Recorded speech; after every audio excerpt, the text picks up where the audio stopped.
There you go. Hello, everyone, and welcome to another episode of One-on-One with Tommy Sotomayor. And this is a one-on-one that maybe people did not see coming. I didn't advertise it, didn't talk about it, and it's one that have had its roots in I would say a little bit of turmoil, a little bit of commonality, a little bit of all of that. But as you guys know, I've been telling people I'm not one that hold a grudge, especially with black men, because I don't understand why, since we are the ones being attacked most often by more people, why would we ever find ourselves really just going at each other because we make somebody else's job that much easier? The man that you see on the screen right now, he's a YouTuber by the name of Mad Black Atheist, and I want to make sure that you guys can hear me. So thank all you guys out there in the chat room for joining both of us here in the show. Mad Black Atheist, go ahead and shout yourself out. Right now, What up, everybody? This MBA Mad Black Atheist. I've had a lot of different personalities on YouTube. I've done a lot of shit. I've went at Tommy. I've went at all kinds of people, but I got back to my roots. Two things that I truly believe in, and that's what I've been advocating. I've been going against these ratchets, and I've been going against these guys who are helping these ratchets flag people channels. That's where I'm at. Mad Black Atheist, Coon God is my channel. Check me out. Subscribe if you like it. If you don't, thanks for coming anyway. Do me a favor and shout out your boy. Just put it up in there. A fellow Steelers fan. Tell them what you guys are RIP in today. The owner of the Pittsburgh Steelers, the chairman, Dan Rooney, passed today. Greatest owner in football history. I didn't cry, but man, I was hurt. That man is like, I mean, I think the Steelers were his gift to us, and I've been a Steeler fan my whole life. And to any Steeler fan, you know how I feel about that man. I went to Three River Stadium before they tore it down, and he was one. I didn't get to meet him. I didn't get to shake his hand, but I was close enough to wave at him, which to me is amazing. So, I can honestly say that the Steelers are like, I'm glad my wife's not home because I would trade my kids in for season tickets kind of thing. But I don't really mean it. But I said that to her one day. I ain't getting no dinner, no pussy, nothing for about a week. So she gone to Illinois, so I'm safe right now. And for all the black people who don't know, the Rooney Rule was created under his name. And if you don't know what the Rooney Rule is, it basically puts forward a minority candidate whenever there's a coaching hire or a president hire job available in the NFL, to where in their mind or in his mind, he said, the reason why a lot of people won't hire black people is because they really don't interact with them. So if you allow them to interact with them, even if they don't hire them on that job, they will go and tell somebody else about that candidate if it was a good candidate, which allows that person to be able to bust into the quote unquote good old boy network, because we all know it's easier to hire someone that either looks like you or thinks like you or that you have some commonality with. Many of us got our jobs, and you can tell me if I'm lying, many of us got our jobs through somebody we knew. Yep. So I can tell you how my business started. I used to clean restaurant floors. I was just in there sweeping, mopping, cleaning the restrooms, all kinds of stuff. And I was fresh out of prison, so I didn't have a lot of options. And these guys came in one day and they started hanging plastic and busting out pressure washers. And I said, "What are you guys doing?" And they said, "Well, we're cleaning the exhaust systems of this restaurant." And one of the guys was like, "How much you make?" And at the time, I was making like maybe $2,000 a month, maybe. Mm-hmm. He said, "Dude, I make that in a week." He said, "You want a job?" And I was like, "Yeah." He said, "Well, get a truck, get a pressure washer, and we'll show you the rest." And since then, I worked my way up to where what this guy did is he took a part of his company, gave it over to me. That's why we're getting ready to leave the city we're in. We're moving to a new city. He basically gave a whole area over to me that I'm going to manage soon. And it's because I took a chance. I said, you know what? I'm sick of mopping floors. I'm sick of taking orders. I'm sick of doing this and that. Now I have employees. Now I pay people. Now I tell people what to do. So, I mean, and I got the job because of somebody else. Somebody took a chance on me, And it was a good old boys. It was a bunch of white dudes. They didn't have to give me a job, but they said, "Hey, you struggling, let us help." And they did. Let me ask you something. I talk about this all the time, and maybe you've experienced it. Why is it that people want you to hate white people when you're somebody like you and I, and you've realized that a lot of the opportunities you got in life were from those same people that the black people who've not done anything for you want you to hate for some reason? Because that's the part. I even had that conversation with my mother, and I told her, I said, I agreed when we grew up, she taught us to hate white people. White people were evil, and I got it. I understood where she came from. Her era, they were sicking dogs and putting water hose on people, so I got it. But then I tried to set her down and tell her, do you understand the people who gave you an opportunity? And she talked about it during my grandmother's funeral last weekend. She said the reason she became the first black woman to work at a national bank in, I think it might have been Georgia or something. It was something crazy, and I didn't even know it until I was at the funeral. She said, because my grandmother cleaned these white people's house and told the white people, I have a 20-year-old daughter who needs a job. She was not qualified for the job. They gave her the job, and she's been in banking for 40 years. Yep. So I know the story. So my mom used to tell us all the time. We lived on the other side of the bridge where I live now. And when we were little, she used to tell us, don't go across that bridge. Nothing but white people live over there. They'll put you in jail. They'll beat you. They'll hang you. The white women over there have you arrested, blah, blah, blah. I crossed that bridge for the first time when I was about 17, 18 years old. And I came across the bridge, and I swear it was like going to the inner city. Streets are clean. There's a grocery store on every corner. There are no hood stores. There are no weed man stores, none of that. Grocery stores, there's like 3 Walmarts. There's a mall, anything you want. And I was like, why would my mom try to keep me away from this? And I went back, I said, Mom, none of the stuff you told me about that part of town happened. I said, but over here where we live now, these people will shoot, rob, steal, and kill us for the little bit that we have. And now I live over here where she told me not to live. There hasn't been a reported violent crime in my neighborhood in 10 years. Not a single one. The worst thing that's happened, somebody drove their car off of a little embankment up here and crashed into some trees. And they didn't even die. They were just hurt. That's the worst thing reported in my neighborhood in 10 years. In my mom's neighborhood, all of her neighbors have been robbed. Somebody broke in his old man's house, kicked his door in, shot him, left his body laying in there. His own sons came, also left his body laying in there, and took the 2 Cadillacs parked in his driveway. They didn't pick that old man's body up for 3 weeks. And this house is 2 houses down from my mom. Damn. That's what she wanted me to continue living in, and I refused. Well, let me ask you, what is your mom's affinity to the area? Why do you think she's the way she is? Because a lot of people who live in these neighborhoods will not move out. Why do you think that is? Well, the first reason is my mom is extremely racist. She was one of those people that had to scrub floors for white folks. And she told me a story about a time when she was 12 years old. She had to say yes, ma'am, and no, ma'am to a 12-year-old white girl. And because back then, even children had to say yes, ma'am, and no, ma'am to other children if they were white. She grew up in, the colored and white bathrooms. I had a video up. Actually, I think it's on my channel. I'm not sure. But she told a story about how if you drunk water from the white water fountain, you would get beat. And like the police would come and beat the shit out of you right there in wherever you did it. So she has this built-in racism towards whites. It kind of got a little less when my sons were born because they're mixed. She kind of slowed down a little, but my mom still does not trust white people. And she stays over there because I'm just going to be honest.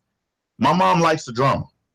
She'll call me, Lord, you never guess what just happened. I'm sitting on my porch and I can't believe these people that just moved in. I said, Mom, why don't you just mind your fucking business? They over there dealing the dope. That's how she said, the dope. They rolling 60s. And I was like, Mom, you don't even know what that shit means. Leave them people alone. Here's one thing that people have a problem with me. Like, I love my mom, but I can point out the flaws in my mom. Why do you think that we in the black community believe that when it comes to a black woman, you cannot talk about her flaws or you're quote unquote bashing? because that's a bit of what we do. So I'm gonna ask you to start there because you pointed out the flaws in your mom. I've done it. They said, well, he don't love his mom because he said XYZ. No, I said the truth. I didn't say something that was fake. And I said to my mom, and we'll fight sometimes about, I can't believe you said that about me. But your era of time and the mistakes you made during then, don't ask me to make them same mistakes. And don't ask me not to call them mistakes. They were mistakes. Well, it's just like I said. It's just like I said today on a video I put up. I said one of the things that I can't believe that black women still do. I saw it today at the Dollar General store. This kid was in there messing with the toy section, playing around. His mom was up at the counter paying for whatever she was buying. She looked around and couldn't find it. She went back there to where the kid was at, grabbed this child by the arm, yanked this child as hard as she could. Get your goddamn ass up here. And I said, I can't believe it's 2017 and they still treating their kids like that in public with all kinds of people watching. And when you say that kind of stuff, you immediately a coon. Immediately. You cannot, I think I heard you say it before. I've repeated it several times. The sacred cow of America.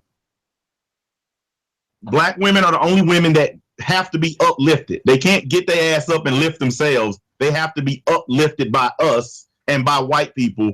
And if you fight against that, if you say we shouldn't have to uplift you, coon, race traitor, self-hater, shit, I've been called some stuff today, fat country piece of shit. Well, I actually got called a white supremacist today. I heard that. I heard that you. Yeah, I got called a white supremacist today. So I was like, damn, I hit the trifecta today, boy. So let's talk. And we've got 615 people watching. I know we don't normally do shows here in the afternoon, my time, 7 o'clock, but it's a good number of people who came here with no notice.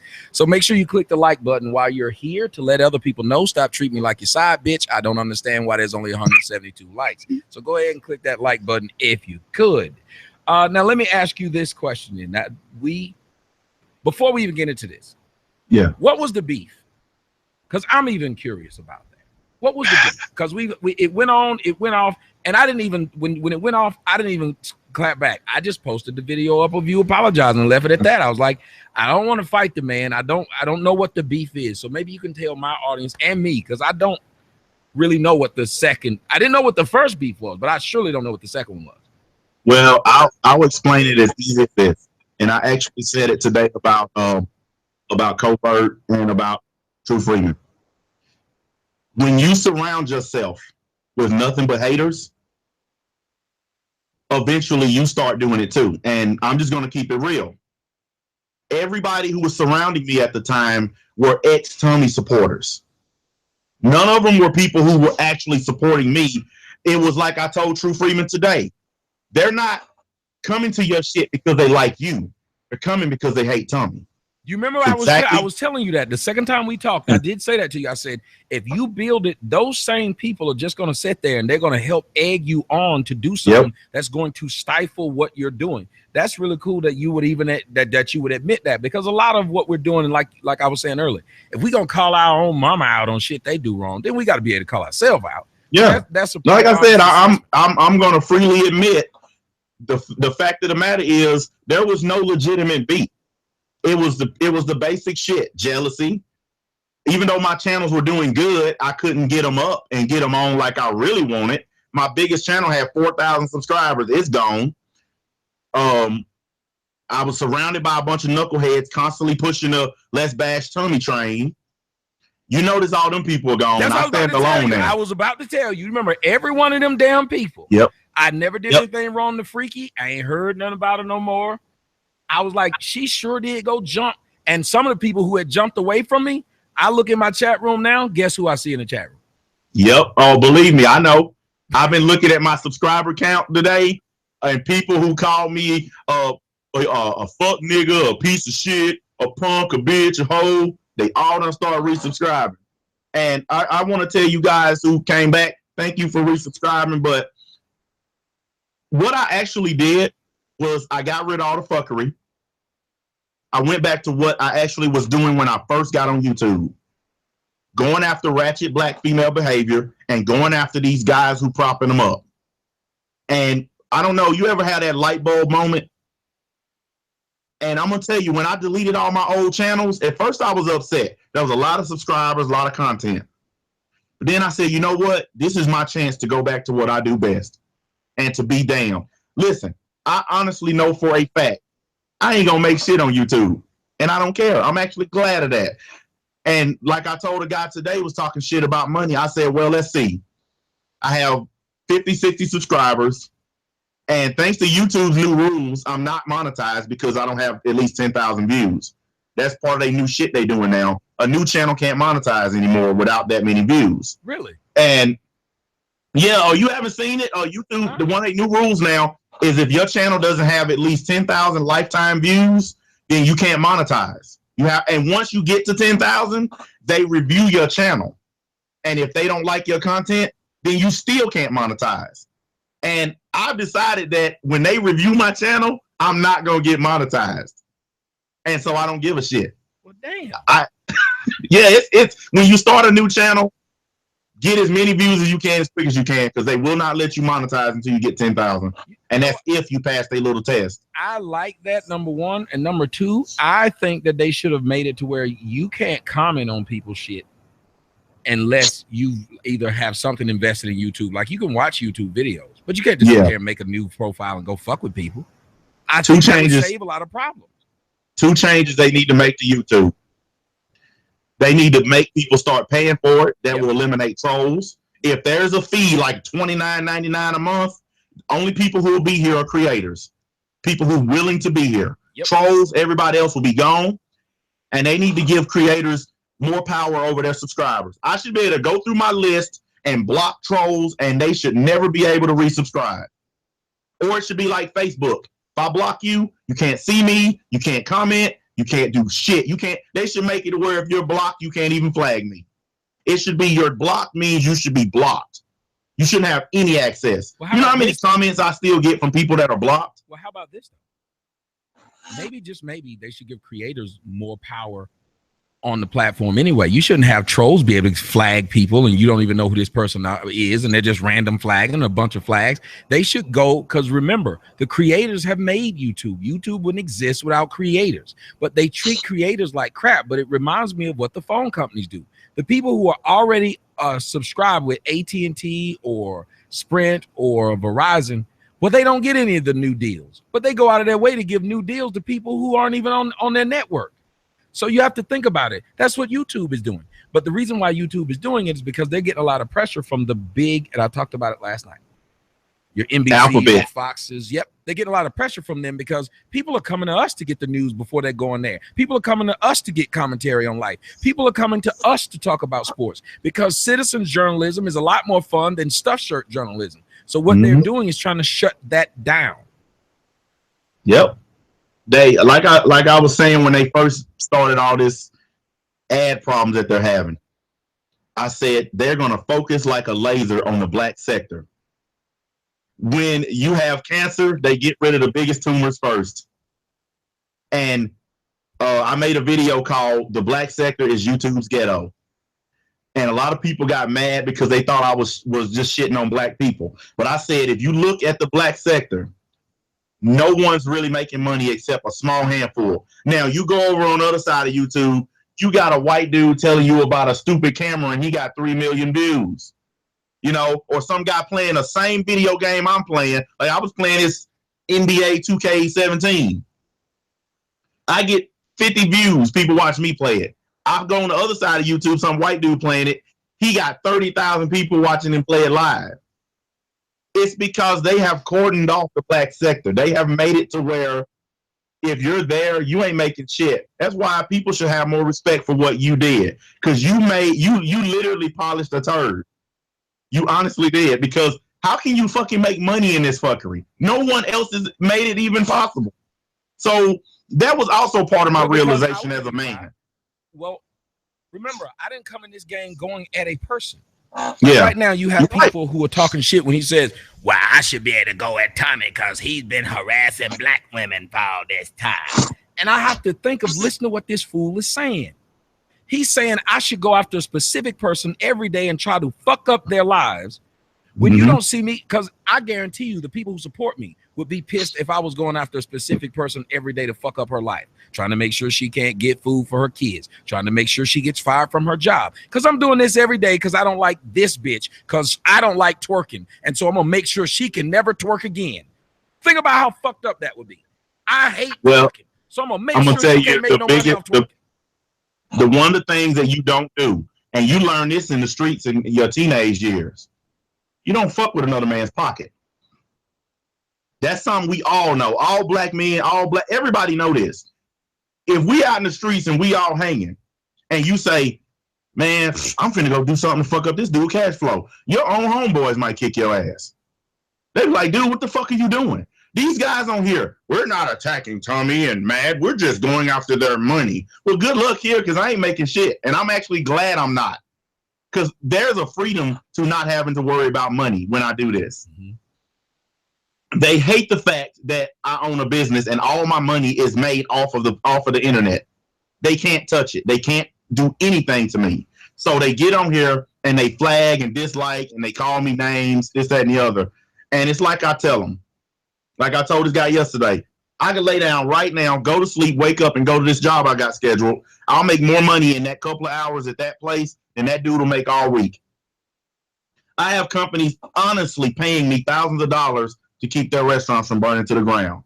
I'm covered in grease when I get home, but I have dollars stuck to that grease when I walk in the door.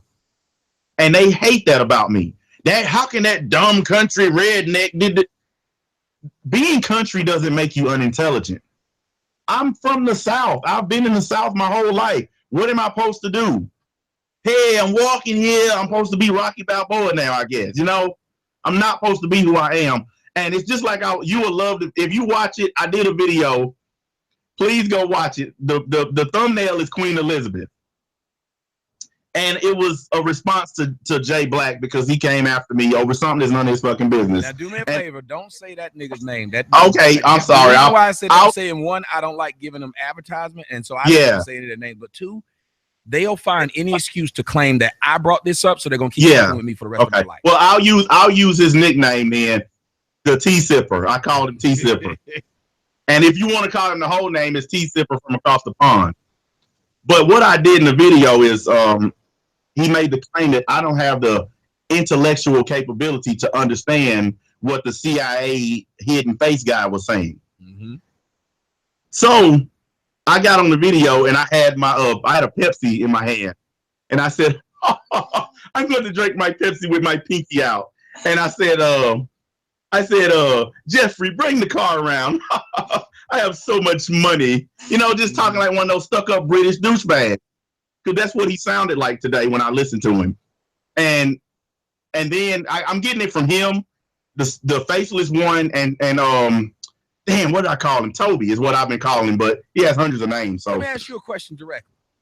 People come at you and they say, and we're going to merge these two, the coon and then what the people are doing, because you had brought up what the women were doing with the hit list. But I want to ask you something.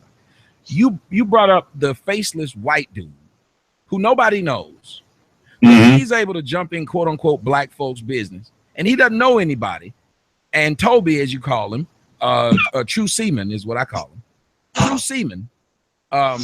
He gets to sit there and big up the man who never shows his face, and then he'll go on videos talking about, you niggas never show your face. You ain't real if you can do these videos. Don't show your face. I put my face out there, but you backing up a dude who doesn't put his face out there. But then he says it's okay for this white dude to get in black business, but every time somebody white goes on his platform and says they support me, he calls them racist because a white person supports me. But he supports a white man who refuses to show his face, because while all of us niggas are putting our actual life at risk, our actual job at risk, our actual families at risk, this white man gets to jump in, get a check from the bullshit, and you don't even know who he is. Now, let me ask you a question. Why the hell is that okay that this white man that you don't know shit about is talking about black issues, but you as a black man, because you got a white wife, when he thought you was going against me when you first went over there, he was cool with you, and I ain't seen nothing he do wrong. I ain't seen nothing he said wrong. But as soon as you say something he don't like, the next thing you know, you're on the hit list. You don't know what the fuck you're talking about, and you shouldn't have put your nose in it. Now, why was it okay for you to put your nose in it at first when you was against me, but when you was against the bullshit he preaching, which is we shouldn't be flagging people down like this, then you should have kept your nose out of it. Why is that? I did a whole video asking the question, why is it okay for a guy who, now based on things he said on his own channel, he's well-to-do, he don't need the money, all these things he said. I specifically asked, why does a well-off white guy with no skin in the game, sticking his nose in the black sector YouTube, arguing with a bunch of broke black folks, when you have said on your own channel, I'm well-to-do, I got money, I got a life, I don't need this. And then I asked a similar question to Toby. I said, for a guy who claims to not give a fuck about YouTube, why are you doing 9-hour streams about people? And I went even further today and I asked T-Cipher. I said, first of all, you're over there bowing to the queen. So you don't give a fuck about the First Amendment because we're the ones over here living it. You're over there having tea and crumpets. So stay your ass across that pond. You don't know shit about the First Amendment because you're not a damn American. And I said, tally ho, people, chap, get the fuck out of here. But Mr. CIA Faceless One, you see my video. I called him a punk because I'm gonna tell you like this. When we grew up, if you sitting on your damn phone, yeah, nigga, you a punk and I'm gonna shut you down and you never show your face, the dude you saying that shit to is gonna immediately think you a hoe. I told him just like what he was. I said, you got two things that these ratchet black chicks like. You white and you over there protecting them. I said, that's why you got so many of them on your channel. Go through his chat, through his comment section. If you pick up 5 comments, 4 of them are black women. We love you, covert, putting hearts and emojis and shit in the comment section. And they only love him because he's talking shit about you. And now he done added my name to it because I seen his latest video. He put my name on the screen. I went over to Toby's. I made 1 video. He made 4 with my name in it. And I don't get it. Like, I don't understand why everybody accepts him as like the gospel in the black sector. This is a dude who has no reason even being in the black sector, telling black men and women how to act when he is a white man who, by his own word, is well-to-do and don't even need this fuckery. Yeah, so why the fuck are you here if you don't need it? Well, see, that's why I tell black men, I'm like, hold on, you guys got to start realizing this one thing, and I want to address this part of it with you. People believe that because you have a white wife, you should not be talking about so-called ratchet black women. Can you explain why you think you should be able to speak about this? Like I told you before we started, if my wife died tomorrow, I'm still black. If she is in a car wreck in 5 minutes from now, I'm still going to be black the rest of my life. There's nothing going to change that.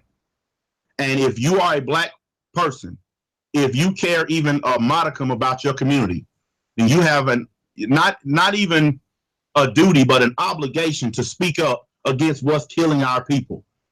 I absolutely believe in 15 to 20 years that blacks are going to be almost extinct. I think we're killing ourselves. The majority of our population's in prison. The rest are out here acting like caged animals. If you are a real black person, no matter who you love, if you're a real black person, you have to speak up. You have to say something. Because if you don't say something, then I feel like you're a contributor to the cause. It's just like I said about the so-called good black woman. If you're a good black woman and you hanging out with 5 of your ratchet friends and they telling you shit and you actually do what they say, then you're not a good black woman. You ratchet just right along with them. Well, you're higher class of ratchetness. Well, let me ask you this, though. I mean, you talk a lot about that you're not interested in black women. The black women feel like maybe you can explain one. Let's start there. Why is it that you don't find an interest in black women? People ask me these questions all the time, so I'm basically I did a whole video. Questions. I did a whole video on that today, and I will run down my particular reasons. The attitude, the violence, the entitlement, and I want to explain entitlement because most people got it wrong when they saw my video. When I say entitlement, I don't mean government services. I don't mean food stamps and all that bullshit. This is what I mean by entitlement. And I guarantee you when I say this, most of the people listening will understand. Growing up as a teenager, all I talked to was black women. Hey, how you doing? Can I get your number? Blah, blah, blah. We all know it. There wasn't no dating services and cell phones back in the late 80s, early 90s. You had to do some real macking. So you a lame, a punk, bitch. Oh, I have what's called the 666 program. 6-pack abs, 6-figure income, and be 6 foot tall or they won't speak to you. But I grew up trying to talk to these women all my life. And I didn't have a lot of money. I was a good dude trying to do my best, and that wasn't enough. Soon as I'm doing good, I got money in my bank. I'm raising my children. I'm doing everything a man's supposed to do. My wife has to hear this every day. How did you get one of our good black men? Wait a minute. I was a lame race trading piece of shit most of my life. You didn't want nothing to do with me. Now I'm with a white woman. I'm doing good. Now I'm one of your good black men. They feel entitled to us, but only when we're doing good. When we ain't doing anything, they don't care about us. Soon as you elevate yourself, black women love you, and now you're one of theirs again. That's the entitlement that I speak of that I have a huge problem with. Because when I wanted to date you and I wanted to be with you, you treated me like dirt. Now that I don't want to, you're trying to corral me into the our good black man bullshit. So, if I was a piece of shit to you then, I should still be a piece of shit to you now. So let me ask you, you said you were taking care of your kids. Do you have any children with black women? Huh? Do you have any children with black women? I have one. He's 21 years old. I paid child support for 19 of those years. And I don't want to get that deep. I was just wondering, like, what was the disconnect with you two? Because you did date, so they can't say you didn't find black women attractive. You found them attractive enough to procreate. What do you think between her and your deciding to not date black women anymore? Can you name some of the things that just happened that made you say, okay, I got to stop this? Well, I can tell you specifically what happened, and I don't mind, even though it's my business, I don't mind telling you. What happened was very simple. We fought all the time. We didn't get along, and I said, you know what? I love my child, but I can't be with you. That phrase led immediately to court, and you know which court we went to. Now, the difference is I'm not with the mother of my boys that I have custody of now. They're mixed. You want to know what she did? It ain't working. We ain't going to be together, but I can't afford to keep the kids. Here's custody. Nice. You tell me, and I'm being as brutally honest as I can, you name a black woman that will give you custody rather than going to the state and trying to rake you over the coals. No, they're going to go to the state, try to rake you over the coals, and then probably their mama is going to be one doing most of the keeping of your kid because they're going to be out trying to procreate and get more. Yep. The white woman I was with, not only did she understand that we can't be together, but she gave me custody of my, and it wasn't the court taking them and giving them to me. She went over there and willingly signed the papers herself. You're not going to find a black woman that's going to do that. They're not going to willingly sign over their kids to the father. They're going to go over there and they're going to fight tooth and nail to get everything you own. But back to your original question.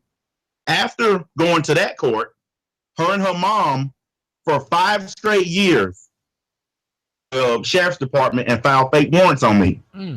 By this time, I was living in Miami. I had moved. I had left the state, and I was down there working at a Home Depot. 2 detectives from this state come in. Hey, we got a warrant for your arrest. I said, for what? Drove me all the way back to where I'm at now. My boss, on his own dollar, flew up from Miami to come to court to give the judge the copy of my clock card where I clocked in and out of work. He said, Your Honor, this boy was working. He wasn't even in this state. But she did that to me for 5 years before the court finally locked her up for filing false police reports. She got 24 hours for filing 5 years of false reports. And out of the 24 hours, she served 12 of them and they let her go. She spent 5 years doing this shit to me. And I have to be honest. Most black men won't be honest about this, but I'll be honest. That constant torture turned me off to black women.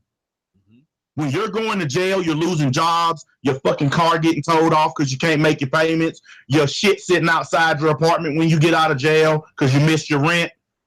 That shit turned me off, and I never wanted to feel like that again. Why don't people understand that? Like, I hear people say things like, oh, you only speak like that because you've been hurt. And I'm like, yeah, just like Martin Luther King had been hurt by white people. That's why the fuck he got up there and went against it. That's why Malcolm X said what he said, because he'd been hurt by white people. Why do you think they go out of their way to try to make you feel bad by saying you've been hurt? When, bitch, that's the reason why black women spent the 70s, 80s, and 90s on Phil Donahue and Oprah talking about black men, because apparently they had been hurt. And all we had to do was listen to that shit. Why do you think saying that we've been hurt is going to make you, people like you and me and other men, back down? Why do you think that? It's a shaming tactic. That's all it is. It has no real power, because I openly admit that if we were hurt, that would make sense why we're saying what we're saying. Like, it's stupid. It's like, yeah, I ask people all the time. It's like saying you only work because they give you a check, and you're like, yes, that's why the fuck I work. I have black friends who have dated nothing but black women. And when they come around me, they're like, dude, you always so fucking happy. Why are you always laughing? Why do you feel so good? And you look over in the corner, his girlfriend look like this. You know that arm cross, that look? And I say, dude, I said, I'm not going to tell you what kind of woman to be with. I'm not going to tell you what color woman to be with. I don't want to get that deep into it. But I am going to tell you, if you want happiness, go back there, grab your duffel bag, put what you can carry in it. And I don't care if she punched you in the back of the head. Keep walking and don't look back. Because by looking at that face she was giving us, we were just playing spades. That face that we were all getting, I said, go pack your shit and start walking. I said, it'll be the greatest thing you ever did for yourself. I hear the not all argument all the time. Not all, not all, not all. Let me ask you, if you're standing outside a coal mine and they say the biggest diamond in the fucking world is down there buried deep in that coal mine, how long you gonna stay down there digging before you say, man, fuck that diamond? That's what black women want us to do with the so-called good black woman. They want us to keep digging in that coal mine until we find that diamond. When I'm 70 years old, do I still need to keep fucking looking? Or should I be entitled to live a happy life? I'm happy. Well, that's why my logic was, I always told him, I said, I wouldn't go digging through a trash can to find a steak. Because even if you do find a steak in there, it's in a fucking trash can. Thank you. Thank you. And a lot of these black women who claim, like, there was a woman who came on my show, and guys, I'm going to do the video after I get off this show. Y'all know that black woman and her friend who came on my show, who I was like, you know what, they all right. They may be a little bit ratchet, but they fun and they funny. She got a video up, and people kept hitting me up, was like, dude, she played you. She just as ratchet as anybody else. So I looked at the video, and this woman is on there, and she's 5 months pregnant right now. Guess what she was doing? On video camera, smoking weed. You just came on my show and told me you ain't ratchet like this. You put up a live stream where your ass is and doing it like a nigga do it. You know how they blow the smoke out and then pull it up their nose? You just, and you 5 months pregnant. But you better not tell her. You better not tell her that she's a bad steward of children, because that's wrong with you, Tommy. You know that that's tweeting. The video up, I know me and her gonna stop being friends, because we had been cool, and I saw this. I was like, if I don't do this video, I look like I'm trying to fuck y'all, or I'm trying to protect y'all, because everybody know about me. I don't give a fuck if I just got through fucking you. If you do something stupid, I'm still gonna say something about it. Yep. And I think that's why I can't keep friends, because I'm that guy. Like, I will try my best to protect a friend as much as I can, but I'm not going to allow that friend to make me look like a hypocrite. Well, I have a rule. If you don't want to know, don't ask me. Because one of my things is I have unbridled truthfulness. Honey, does this make me look fat? Please don't ask me, because I'm going to answer, and then I'm not going to get any dinner or pussy for 2 weeks. So please don't ask. That's how I am with everybody. And the fact of the matter is, a lot of the stuff that you talk about, I don't talk about it as in-depth as you. I do quick videos if I can, because I'm hardly ever in front of this damn computer. Except today, I've done more videos than I wanted to, but I try to just be real with people. If put it like this, let's pretend you're a school teacher. You have a child that's doing poorly in class. Are you going to tell that child, you're doing great, you just need to make a few changes? Or are you going to say, hey, we got some problems and we need to fix them? This is how we need to treat black women. Are you going to keep reinforcing the bad behavior by telling her, oh, you're great, you just need to make a small change here or there? Or are you just going to tell her the truth? Hey, ma'am, you got kids by dudes you shouldn't have fucked. You acting silly. You trying to get your new boyfriend to do what you didn't even make your baby daddy do. I mean, it's a lot. That was one of the things on my list, by the way, of why I don't date black women anymore. Going through this. They fuck a dude, get a baby. Dude is off in the wind. The new boyfriend come along, treat it like shit, even if he try to accept the kids, even if he try to love them and treat them right. And that man is forced and made to do all the shit she wouldn't make the guy that got her pregnant do. Yep. I ain't having that bullshit. And that's cool. And let me shout out a couple people, but I didn't even notice it. I got a donation from Laquan Williams. Thank you very much. Nice size donation there. He donated through SotoFundMe. The rest of these came through PayPal, and this is Sebastian Garcia. He sent in a donation, no note, out of Rockhound, Texas. Got another one from Robin Potts out of Bethlehem, Georgia, my old stomping grounds. Not Bethlehem, but Georgia. And Matt Hanley says, sorry, Tommy, I'm broke as fuck. I enjoy the show. You're dropping good knowledge on how to navigate dating women, in my opinion. God bless and happy Easter. When the fuck is Easter? This weekend. Didn't I know this? I was trying to figure out why my family went out of town. You know, I know. I don't do holidays, so it didn't matter to me. I'm catching major hell for being atheist, by the way, too.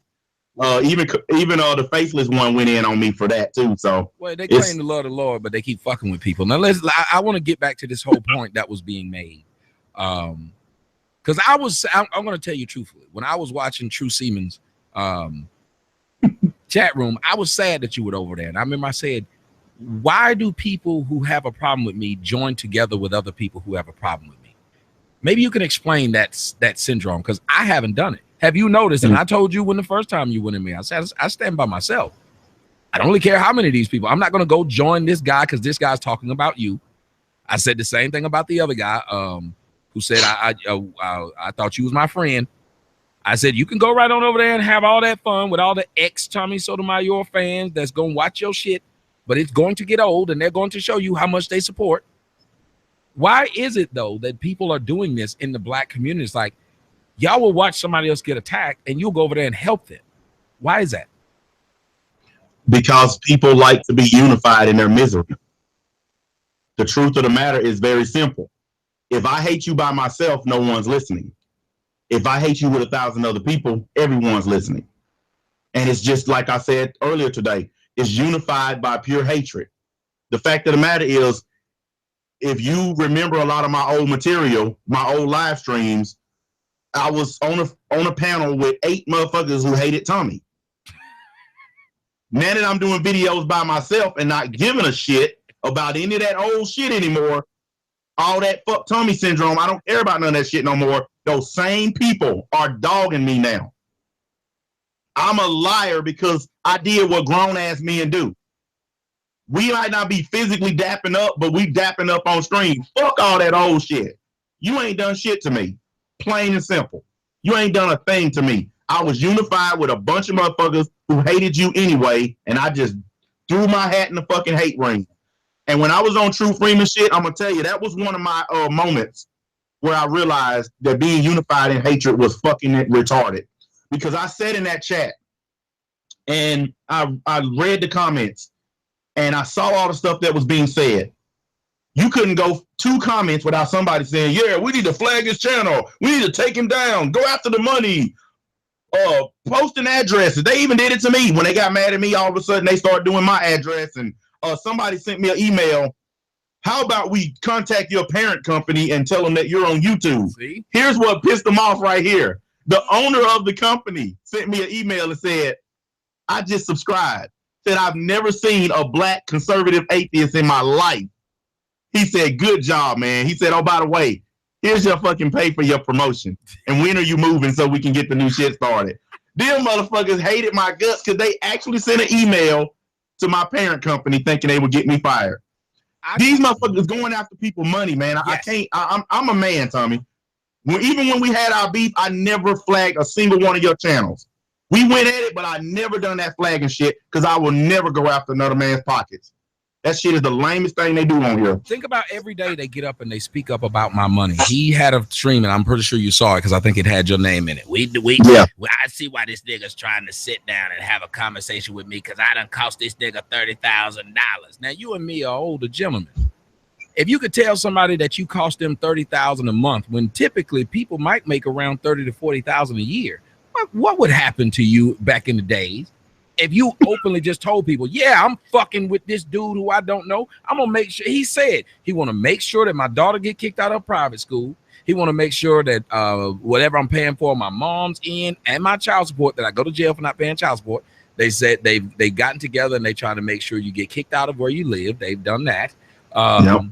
They've reported me for molestation, and then when it doesn't work, then they say I lied about it, just like with the CBS attorney. They claimed that I lied about that, but the only reason I took that down is because when I put that up, the CBS attorney was like, whoa, you can't be recording me and putting that out there like that. So I took it down. Yeah. But the common sense part of it is, why are these people going after someone and then getting mad that they're defending themselves? But why is it that we have black people saying we're going to ruin your money? Like there should be no repercussions for them doing that. Because see, he sits there and cries and be like, but they're going after this. They're doing this to me. First off, he attributing shit to me, which has nothing to do with me. You're literally being an idiot online, and you think the only reason the trolls are trolling you is because I said something. Number two, you've never had any proof that I'm gay, that I work for the government, but you just keep saying this shit. You put up photos of my daughter. I don't know if you've seen him do that. Have photos of my daughter. He said actually that they're going to find where this is what he said on his own show. Let's find where his mother's church is. Put the address so we can get somebody to go up in there and record. My mom's church, this dude said this. But you love the Lord. Now I can't tell from this guy from being an atheist, but you want to go up in a church, a place of worship, and try to record somebody's mama. See, that's the kind of the ass backwards hypocritical bullshit that made me decide I'm done with it. I'm done with all the fuckery. I'm done with I'm sorry, but I don't care how much I hated you. I'm not going to roll out of this bed and do a 9-hour stream on you in the morning. I'm going to be like, me and Tommy had a good conversation. Here's the video. Fuck you guys. I got something to do. I'm not going to sit here and talk about it for 9 hours. These fucking people roll out of bed. You go on their channels, every video, 3-4 pages. Tommy sotomayoR went to the moon and saw aliens. Tommy sotomayoR is paying Mad Black Atheists because he saw aliens too. Oh, that's the Mad Black Atheists and Tommy are together doing this. It's the craziest shit in the world. That's the new one I'm paying you now?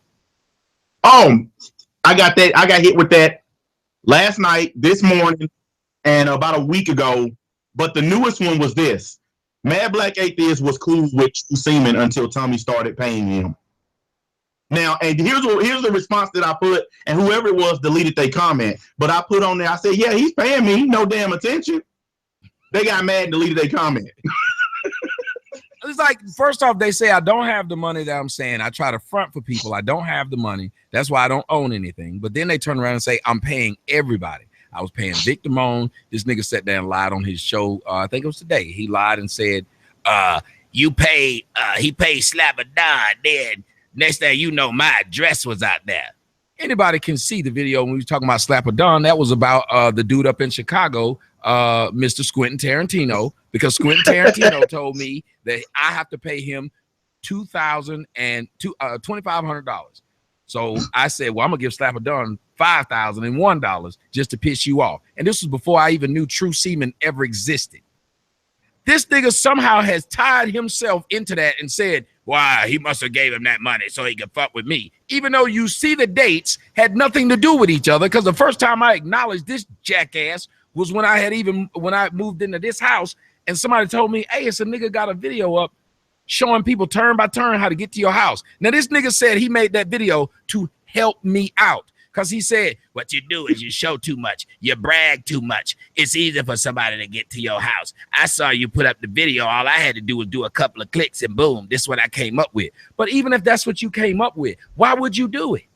That's like me saying, I saw that you put your phone number in one of your streams, MBA. So I just went and put it out there anyway and said it was your fault. No, it's not. Whoever saw your stream should watch it. But for me to sit there and make a complete entire stream about your phone number being dropped, that's me putting out your number. So for him to say, I brag, this is the same man who makes videos where if he make a gun, he got to show you the gun. If he made a doll house, or as he say doll house, this fool can't even say doll, D-O-L-L. He says dad.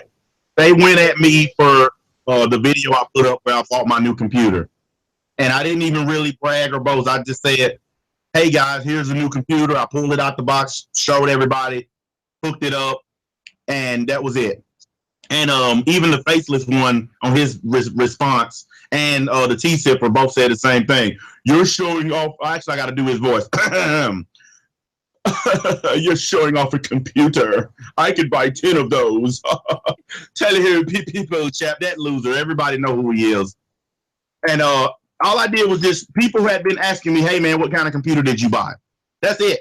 No one who watched the video, who supported me, felt like I was bragging about it. But then he'll turn around. Oh, yeah, I just got a new camouflage AR-15 with coon killing tip bullets. I mean, dude, give me a fucking break, man. I got these new special coon detecting bullets. I can shoot it from here and it'll fly to wherever them coons exist. Hey, man, get the fuck out of here, dude. But if you think about what they're doing, and I keep watching it all play out. You got a dude he's so contradictory that everything he does to you, it makes sense, but you do it to him and there's a problem.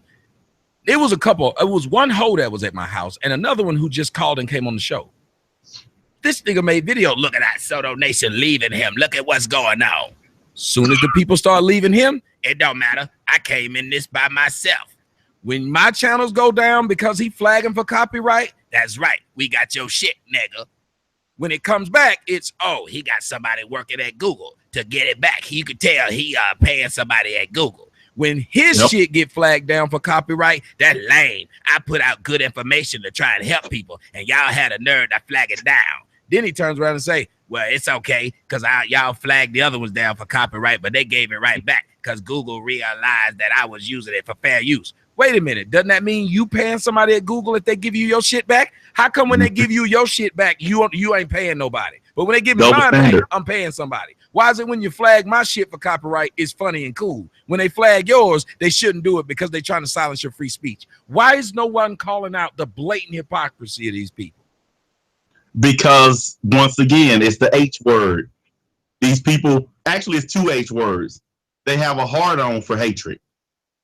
I mean, they probably roll out of bed, they dicks are a fucking TP because it's time to get on my keyboard and type in what today's show about Tommy gonna be. I'm not even fucking with you. And I didn't even know it was happening until somebody sent me an email and showed me where he done start adding my name to the title.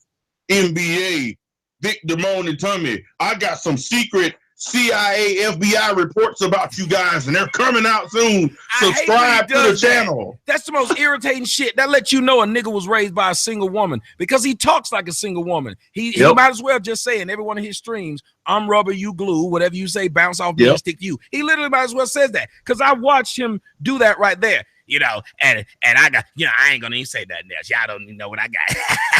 Y'all don't even know what I got for them, but they gonna see. And you keep hearing this man talking about how he got fucking files and files of information about you that he just holding back for the opportune time. But then when it's time for him to try to flag my shit or say that my mom, this dude went on his show and he still keeps saying I do not attack family members and mothers.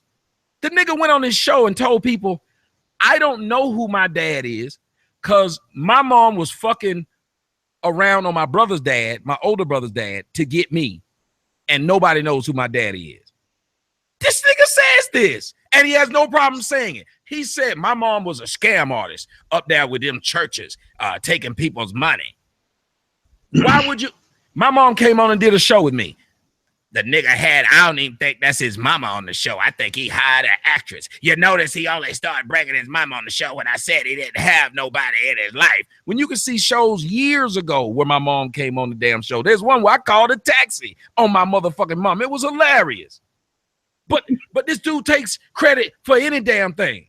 Anything that fucking, I did not tell y'all he was gonna go pro-black. Me and Brother Polite was talking about doing a damn show and had been on the show with him and Sinetta over a year ago. It's because of me, not why he did it. It's just straight up that a motherfucker's stupid like this. But what scares me is not that he's stupid. It's that we have people who know that this person will cause drama, so they egg him on, even though they think he crazy too. Because you can watch what they do. They know he crazy. You know what scares me the most about these guys? Mm-hmm. What scares me the most about all these guys attacking yourself and me is the determination. It's the don't give up. No matter how many times you lose, we're gonna get those coons if we keep giving it the old college try. And I will try my best impersonation, but I'll give you something that I heard one day. This also was sent to me by one of my supporters. I didn't hear it at the time, but somebody sent it to me in email. And when I listened to it, I realized what I was dealing with. I'm trying my best here.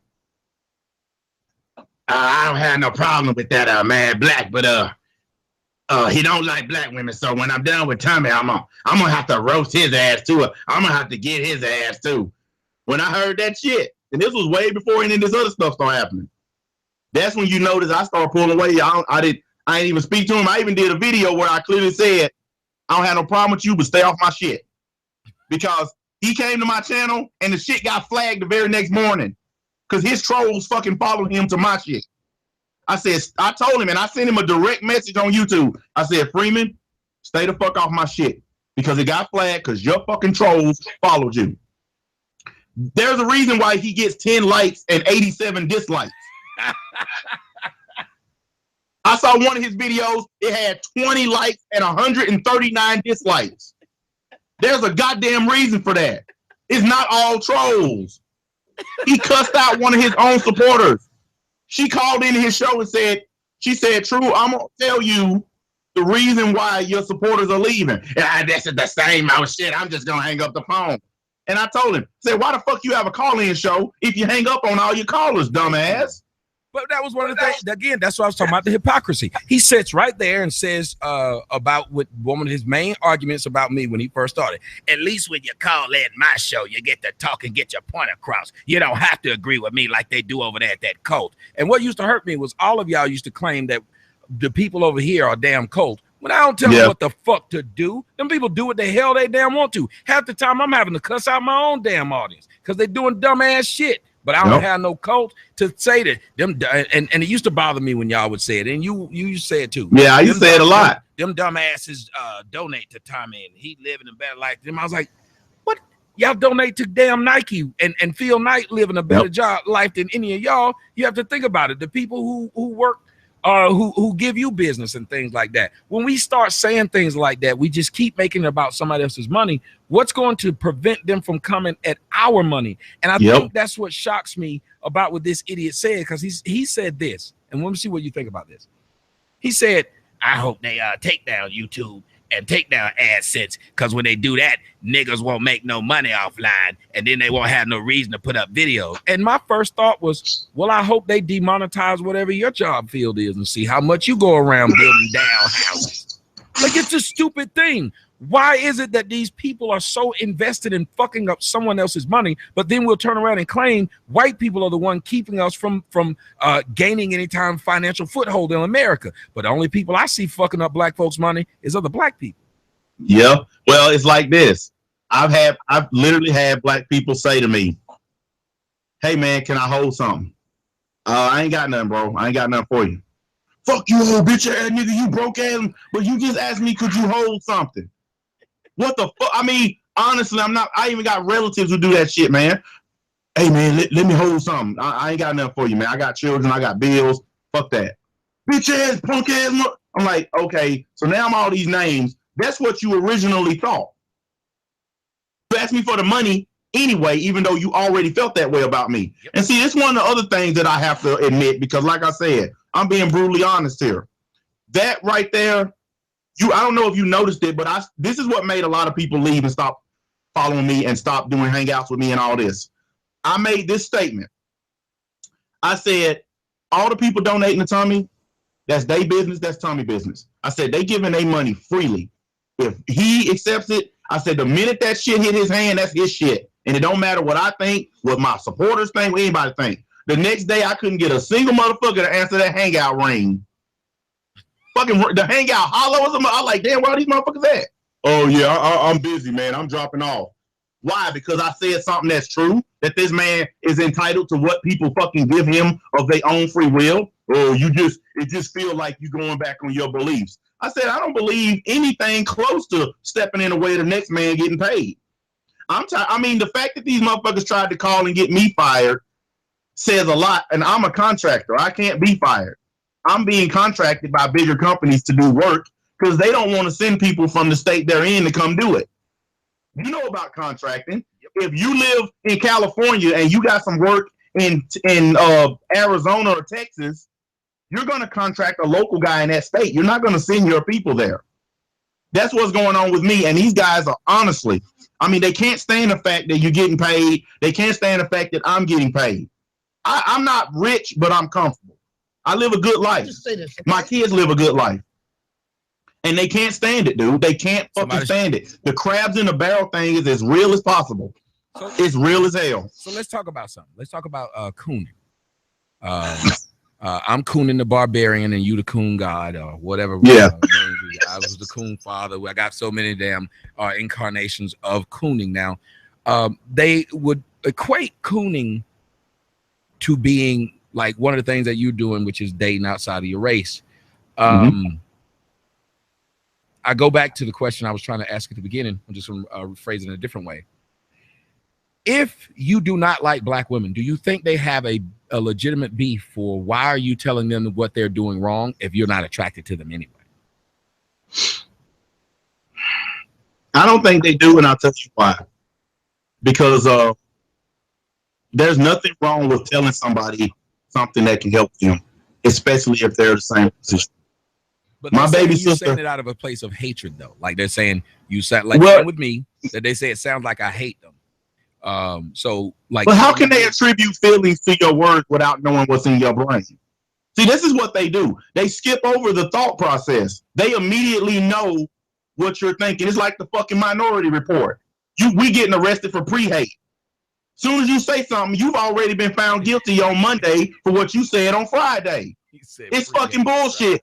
You can't tell a black woman, like my little sister, the kind of pictures she puts up on Facebook. Worst ratchet shit of all time. Little sister, I love you. Can you please stop putting that shit on your Facebook page? She was on there calling herself the baddest bitch. Her boyfriend called her a bitch and she hit him upside the head. But you calling yourself the baddest bitch. You wearing shit that I don't want my baby sister to be wearing. But as soon as I say, little sis, that you might think that looks good, and the thirsty dudes chasing you might think it looks good, but you're too intelligent. You're far too intelligent to be dressing and acting that way. It's coming from a place of real, absolute concern for black people. I honestly, truly believe that we are facing real extinction. We're in a position now where Hispanics have surpassed us on the scale. We're in a situation where we're dwindling. And when we see a thug in prison as a real black man and guys like us who are earners and taking care of families and doing the right thing, if we're the bad guys and the G and the thug and the murderer is the good guy, then that shows you right there that black people have their wires crossed. We're the guys that should be celebrated. We're showing other black people it's possible to be successful in a so-called white man's world. I would give a damn if Donald Trump was black. The bullshit he doing on CNN will not trickle down to me if I just live my life and do what I'm supposed to do.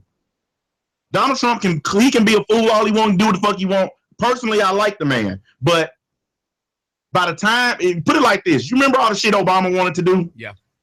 He's out of office and all the shit he wanted to do still didn't fucking happen. By the time Trump gets all the shit that he wants, His 8 years will be over. It'll be a new president. And that shit still won't be happening. People worry about too much shit they can't control. And that's what black people do a lot. They worry about shit they can't control. They worry about your money. They worry about whether or not my woman's white or not. Gives a fuck if she's purple. Now, I have stood up, and guys, this wasn't one-sided because I made a video about Mad Black Atheist and his wife. I didn't put the name in there, but it was about them. And it was, in a way, derogatory. And it actually went viral, I think it did. I think you flagged it, but they put it back up. Yeah. I think, what is it at, like about 200,000? Well, no, it was at like 500,000. It was had a bunch of damn views. Now, when I said that, there are certain things that I do believe, and let's see if we can go back and forth with it. And I want you to do the same thing to me. I did, in a way, I remember coming up with a video, and that was before I started dating a white girl. I said, if you have a white woman, then you should stop talking about black women. What I meant was, if you're saying you just do not like them, you don't find them attractive at all, you don't whatever, then at that moment, then you probably should be, because let me tell you what I can tell you, people tried to throw that back in my face and told me, well, why do you still make the videos you make? And I said the same thing you said. I said, I'm black. I have black daughters. So if I'm black and I have black daughters, the one thing I'm going to do is continue to produce stuff about the news and produce stuff about what they're doing with their hair, because the more they walk around with this weave, the more my daughter is going to feel inadequate. Now I have a second daughter. And the last thing I want is for them to either think that the behavior in which you're doing is normal or the attitude that you have is normal. So that's where I push it from. But I still like black pussy a lot, which is probably going to be my downfall. I look at it as people who just say they do not like it at all, but then I need to revisit that too, and maybe you can help me out. I think people who don't like it at all shouldn't talk about it, but then that's not true either, because there's a lot of shit that I don't partake in, but I still talk about it if it's fucked up. Yeah. Is that kind of your thought? Like you're saying, I don't have to like it to know it's fucked up. Pretty much. Well, my thing is this. Part of the reason why I haven't even thought about black women in that way is because after 25 years of exclusively dating white women, you asking me to just do a complete 360 and turn that off and start back dating black women. 180. It's hard to 180 to do that. 180. A lot of our people mess that up. It's 180, not 360. 180, yeah. Yeah, if you do it, you're right. You're right. You But they want me to make that switch instantaneously. It's like you can't just walk in a room, flip on a switch, and now instantly like black women. I have 25 years of conditioning towards a certain type of woman that I like. The only woman I like more than white women are Asians. And that's why my wife keeps me the hell away from them. If I ever get a trip to Japan, I might not come back. And she knows that. You know, but that's funny. I'm not into Asian chicks, but I know everybody has their likes. And if you noticed, like, okay, if you're considered a bad guy, but you're not going around saying, well, at least I don't know. And if I'm wrong, you can tell me. I don't think you're going around saying, hey, black men, get you a white woman and things will be better in your life. I think you're just saying that I can point out a problem and not tell you where you need to go. I can tell you this is a bad neighborhood, but I'm not telling you where to go live. I'm just telling you that's a bad neighborhood. Is that kind of what you're doing? What I tell black men is this, and I'm honest about it. If you're unhappy and all you've ever dated is black women and you're just unhappy, you can't find somebody, I said you need to turn off the black woman faucet. But I never say date white women, date Asian, date Brazilian. I never say that. I simply say, if black women are giving you this much hell, just stop dating them. I honestly believe, Tommy, if black men, especially in these black communities, these projects in these areas, if black men just all put their dicks up and say, you know what, we done. I think black women will, these ratchet ones especially, they'll get the message. They'll realize that this shit is legit, that we're tired of their bullshit. But it's so many thirsty ones, man. It's so many of them that just need it like the desert need rain. They will not stop fucking these women. They will not stop getting them pregnant. And because of that, the problem's probably never going to stop. But what I do is just be honest. I say, look, I was there. I dated black women. The shit went south. I found something new and I liked it and I've never been happier. I told a guy, a friend of mine, I said, date other women outside your race. And if you don't like it, go back to dating black women. I said, but what you're doing is you're not giving yourself an opportunity by not trying. Like my mom used to always say, nothing beats a failure but a try. And a lot of black men are interested in trying, but they're too fucking scared. They don't know what'll happen if they jump out there. And a lot of them are under the thumb of these women. They living in her house. There you go. She the breadwinner. There you go. They wouldn't get them new J's without her government check or whatever. And they scared as fuck to leave because they don't have anything of their own. Yep. Men like us have the option to choose. My woman left me right now. I can afford all this shit by myself. She knows it and I know it. And these guys under the thumb of these women don't have that option, so they stay. And I try to tell them, you got to walk away. You got to just not be scared. Especially if you're young. I'm 40. And if you're younger than me, if you're in your 20s, don't bog yourself down with your baby mama. You just there because you're scared, or you're afraid if you leave, she'll hit you with support. You got to be a man. Put your pants on, buckle your belt, get your shit and leave. And if it don't work out after that, go back if that's what you like. Now, I want to ask you something, and it goes back to some of the stuff I've been talked about. I remember True Seaman had made a video and said, I will never leave the country because I what do you say? I owe child support and I don't have a passport. I guess he saw that I put up a photo saying I'm at the passport office renewing my passport. Yeah. I'm not really sure what this is, but it appears to be my passport. So True Seaman, maybe. Come on now. Now, based on what True Seaman said, you know you got that out of the newest Monopoly game. Come on now. I always find that stuff funny that and I don't even like doing shit like that because it's stupid, because you can't make those people stop doing the dumb shit they do. It doesn't matter what you show. They call me gay. I could show myself getting fucked by 15 women at once. They gonna say I paid them 15 women and it was some men waiting. As soon as the camera went off, I started fucking the dudes. That was what they would say. But you said something during a time in which we were when you weren't on my side, but I would like for you to be able to elaborate on it though. You said it's strange that he talks the way he talks about black women and he still sets up there and fuck them. What did you mean by that? Well, or you can cut it short and say, man, that was jealousy speaking. You can say that. You can say that and then it will be over. Hey, look, you doing it. Hey, I'm gonna go ahead and say that. It's over with. Hold on. I'm finna coin a phrase right now. You just pulled a Tommy. But the honest truth is, I have a deeper disdain and a deeper dislike for black women than you. And I'm honest enough to say my disdain and dislike went to the point where I don't want to be in physical sexual contact with them.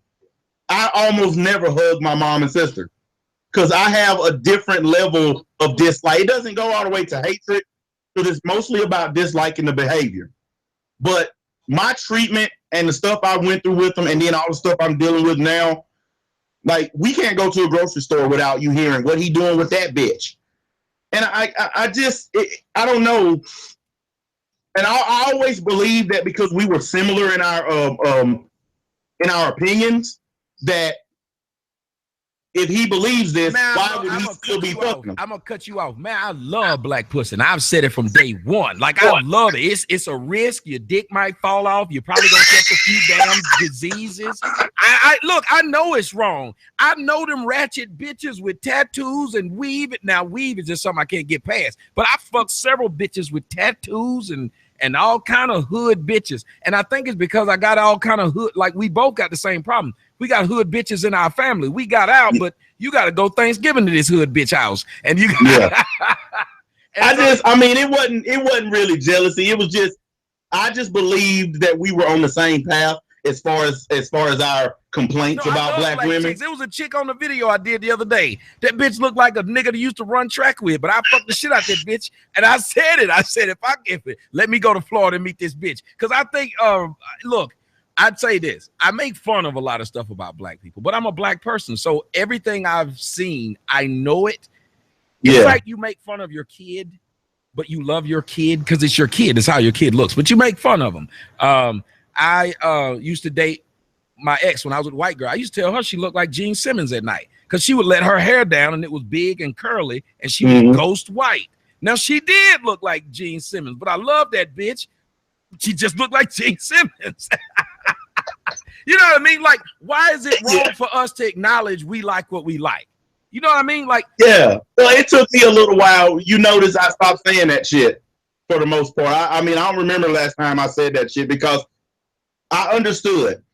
I like who I like, and I have a very small group of people who still make bones about the fact I'm with a white woman. But for the most part, people accept it. So I had to learn as a grown-ass man to accept that there are so many people who love black women. And I said this earlier today. I made this one like pro-black sister. Her head almost exploded. I said there are some of the finest women on earth are black women. I said you have some black women that are perfect 10s, and then they open their mouth and they actually are 2. You know, and I said if she just shut up, she'll be a perfect fuck. You know what I mean? I ain't gonna lie. And I've actually said this. My wife heard me say this one day. We was out one day and I seen this black chick, and I ain't even gonna lie. I said, holy hell, I want to tap that so bad. I said, but I have a reputation to uphold. 25 years and running. There are them temptations, and they're the ones that's so fine and so fuckable. I have to be honest and say, yeah, there have been times where I wanted to. What happens? I get that flashback and the memories of all that bad shit, right? And it scared me up off that pussy real fast. Now, I feel you on that. Well, let me ask you this then. Why is it that people like you who date outside your race get called on it, but people like the bad body chick who swirls, I don't want to say her name either. Yeah, I know. You know what I'm talking about. Why is it that she and other black women can get away with not only saying that black men aren't good, but basically having websites? Why am I saying basically? No, that's what they're doing. They're having websites where they're telling black women, please go get you a non-black man, and they're begging non-black men to be with them. Why is that nobody's fucking with them like they fuck with the dudes? Well, because for some reason, and I think social media, the social internet stuff is part of the problem. Getting a white man or Armenian man or whatever, it's being treated as like celebrity shit. It's being glamorized, and when a black man gets a white woman, it's basically treated as, oh, he just got a cave bitch. You know, I don't give a damn which white woman you get. It's just a cave bitch. She just using you for your black dick, and you just a black slave. Mm-hmm. I get told repeatedly that my wife is just using me as a workhorse and a black buck. She works more hours than me, like, honestly. But I'm just a black buck. I'm here for her amusement. And when she gets tired of me, she's going to go back to white men. I hear that shit all the time. But here's something that you never hear them acknowledge on the other side. If they're right, why do websites like Ghetto Gaggers get so many hits? I watched a video on there. A white man had his foot on the side of a black girl's face. You done seen it, Tommy. I'm finna get up. Hold on. God damn. Had his foot on the, as she was in a chair, had his foot on the side of her face. Fucking in front of the back saying, yeah, you like that, you dumb nigger bitch. And they love that shit. They love being treated like that. But let a black man try that shit. She'll kill you. She'll pull out that straight razor on your ass. But they let them white men sit on there. I mean, I ain't bullshitting yet. I ain't never seen a porn site so bad before. Listen, I seen one where all the dudes in there wearing shirts with Confederate flags on them. One of the dudes wearing a fucking KKK hood with a Confederate flag on his chest. And this, I mean, and the black girl was fine as hell. She wasn't even a thug looking. She was fine. On her knees in a circle of fucking Klan member white dudes, sucking all these dudes, and they all spitting in her face, kicking her, and they love that shit. But let a black man treat them like that. You know what? Let a black man do that shit to him. Like, I like porn, but that shit is, like you said, this is repulsive porn. Like, I can't get behind this. How a man supposed to play with his shillelagh watching that shit? Come on, man. Yeah, I mean, they actually one dude opened her mouth like this, and another dude spit in her mouth. Oh God, that's not even fucking porn. That's just mistreating somebody. And then one dude started pounding the shit out of her. She in there hollering. He said, "Shut up, bitch. You want to be able to feed your kids tonight? You're gonna take it." God, dog. I ain't bullshitting you. Go see it, man. When you see that shit, you'll be like, I cannot believe that some of the finest fucking black women on the internet are letting themselves be treated like this. They had one that was pregnant, dude. Brother, but there's no petition to get them down. Why they trying to get me down and claiming that I'm so offensive? this nigga live in the hood, whatever is that true seaman. He ain't trying to stop the drug dealers in his hood. He ain't put no fucking camera up to no drug dealers and thugs and told them, I'm gonna make sure that you don't make no more money.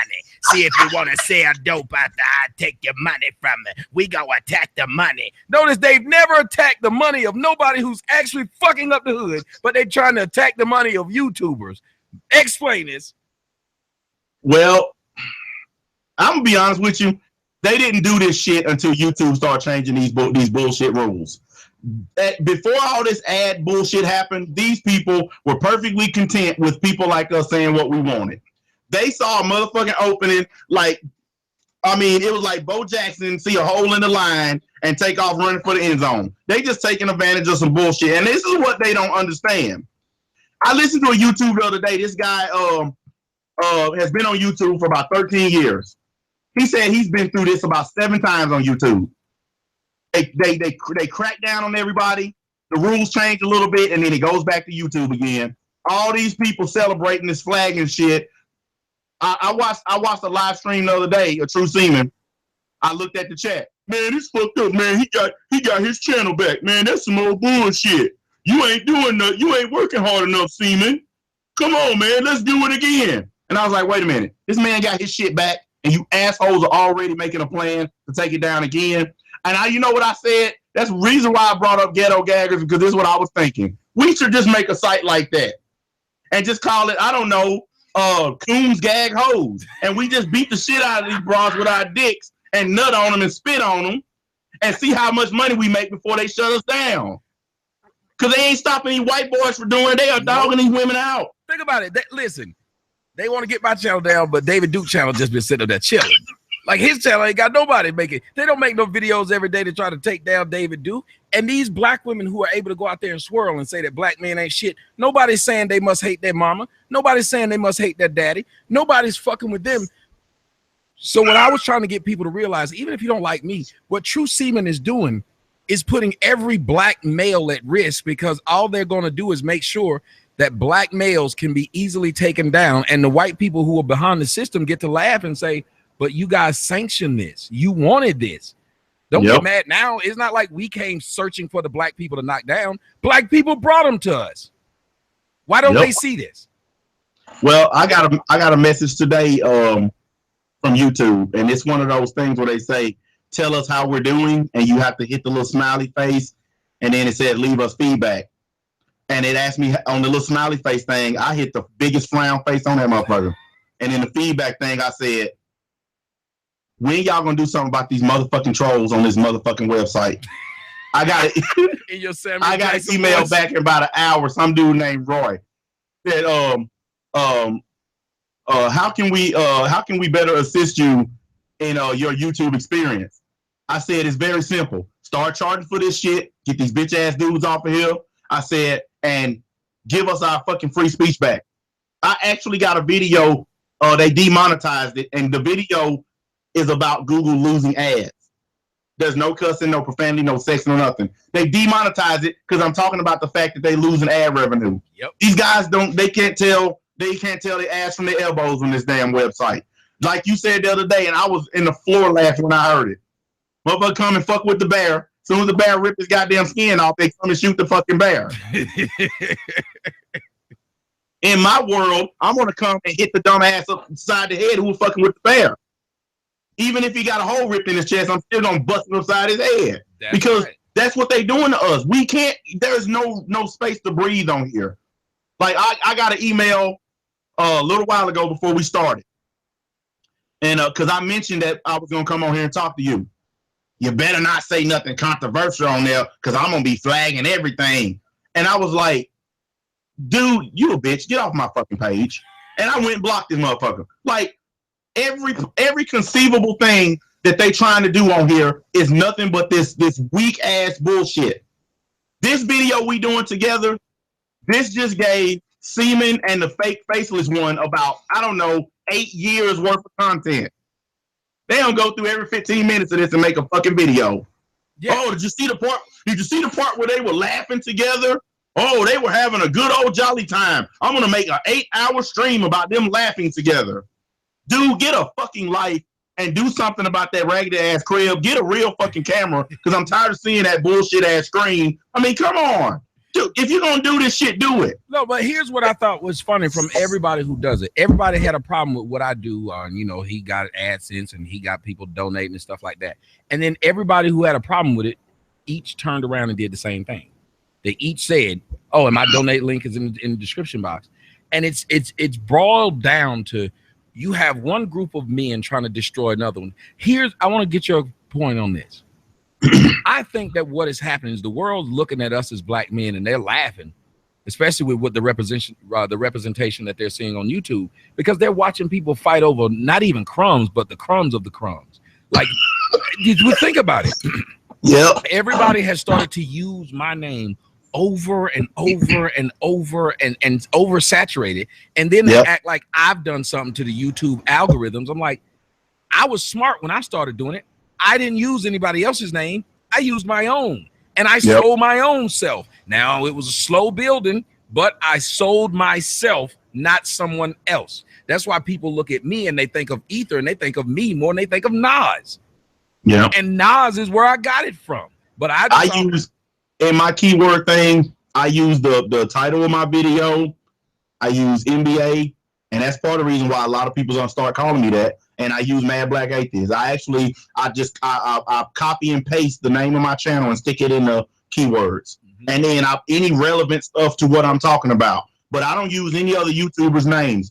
And I'm gonna tell you, you probably got some of these same sites you can go on to, like keyword searching and all that. Your fucking name or your website or all that. These people have used it so much that the keyword volume on it is 100%. But the boost that you get from your name has went down because so many people using it. Keywords get their power when it's got a high volume, but a low amount of people are using it. These guys are oversaturating YouTube by constantly putting your name in the title. And I'll be glad to say, because I know somebody's going to try to call me on it, I'm going to beat their ass to the punch.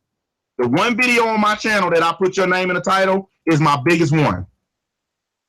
Because your name recognition alone brings views. You're not a fucking man if you can't admit that. Your name brings views. Thank you, bro. Period. And you know what's funny? And I want to show you something. See if I can get something to show up here right quick for everybody else in YouTube, because you should be able to see it on the screen. Just keep looking at the screen. I'm going to show you something. Okay. Put it on the screen where we are, so it'll go over my face. Let's see, which is a good thing, because then people will be saved from having to look at it. It is what it is. I ain't gonna lie, man. Hey, I think we both, for 40-something-year-old dudes, we look pretty good. No homo. You know what I mean? Well, I look all right, but I got the face that only a radio could love. That's why I was in radio. I got a lot of radio face. I got all right. Now I want you to look at something. You see this thing says the fallen state, right? See it up there? Yeah, I see it now. Okay. It's actually popped up on that screen up there. All right. So hang on, I'm on enlarge it. Here's what I'm going to do. I'm going to see if I can get it to where you guys can see it. And I know I'm going to have to cover up you and me and probably the side too, but I just want to show you guys something. Okay, look at what he's got. 2,000, 1,000, 700, 1,000, blah, blah, blah. This is what 500, 1,000 a week ago, 400, blah, blah, blah. Look at the numbers. Look at the numbers. Look at how low the numbers are. Yep. Even if you go back to 1 month ago, 2,000 people, 50,000 people. All right.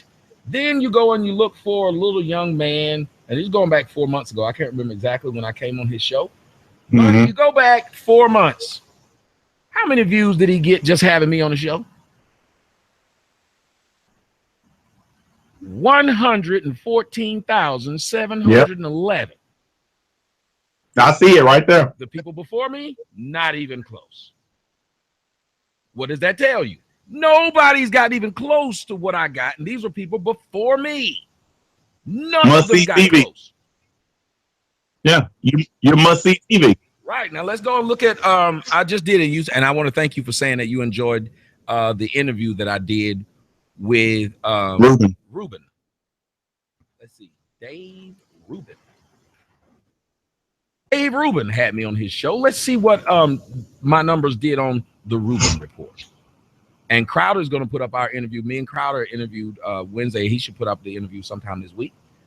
All right, you got 5,000, 14,000, 21,000, 46,000, 71,000 from his own self, so its own channel. 27,000. But look at what he did with me. Yep. 50,000 for the whole interview. 99,000 for part 3. 99,000 for part 2. 109,000 for part 1. Yep. I ain't trying to blow my own horn, but when people sit up there and lie and say that their numbers aren't increasing or whatever because they're using me, that's a big old damn lie, and they know it. Why is it that people are trying to act like I'm not doing the shit that I'm doing, which is bringing numbers to people's stuff? Well, that's why you have guys with full pages in every video. Your name's in the title. I mean, it's just that simple because, like I told you before we came on, True Seaman did a video talking about some bullshit that had nothing to do with you. It got 88 views. He went back to putting your name in it and it shot up to 2,000, just like that. Because he eats, sleeps, and breathes your show. And this is the thing that kills me. You want to destroy what is giving you sustenance. You want to kill what's keeping you alive. That's like a person laying in a hospital bed and they want to tear up the machine that's keeping them breathing. That's what he's doing. Even though this machine is keeping me alive, I'm going to destroy it. Because let's say, for instance, for shits and giggles, that they actually accomplished getting rid of you. All their channels are dead in the water immediately. And I attribute it to a cartoon that I used to watch called Bleach. It's Japanese anime. The guy was called Elite Ace. He was the only black dude on YouTube doing videos about this cartoon. The final episode of the cartoon ran. He did a show on that final episode. After that, his show ended. Ain't nobody seen or heard from him since. All the white guys who were talking about the same cartoon, those guys are even bigger now because they wasn't just talking about that one particular cartoon. They were talking about Dragon Ball and all these other cartoons. So their channels survived because they didn't just stick on one topic. These guys who fuck with you stick on nothing but you. They might throw my name or somebody else's name in there every blue moon, but for the most part, they totally are fixed on your channel. So if something did happen to you, these guys dry up and disappear. So I don't understand. On one hand, they say, we need to sign a petition to get rid of him. And on the other hand, they're over there, I want to put my oxygen in Tommy name. So that's what they fucking doing. He knows if he stopped talking about you, it's over for him. Why do you think his supporters are all bailing? Some of them even subscribe to my channel. And like I said before, and I'll say it again, you're getting 139 dislikes and 20 likes for a reason. Well, it's not for any other reason except we are sick and tired of hearing you tell us you know more about the law. You got a secret cabinet file back in the other room about all of us coons. You can build a doghouse in under 10 minutes. Don't nobody care, dude. You suck. I mean, let's just call a spade a spade. You totally suck, and you're trying to get the leavings of another person's channel. It's like you had a steak and you threw like the part of the steak you didn't want on the floor, and these assholes come in there like, you remember those stupid guys in the cartoon, the snorts? Yep. And they come in there and just suck it up in their little hoses. Oh yeah, Tommy left me a scrap. Like I told that fucking faceless loser. I said, you want to dig through Tommy's garbage all day long. You want to dig through fucking trash. I said, why don't you make some content of your own? I said, everything that you do a video on is where you done climbed in this man's dumpster and found some shit. I said, you a fucking joke and a loser. Yeah, and that's what I don't understand. They keep making these comments. They attributed the death to me of that black dude.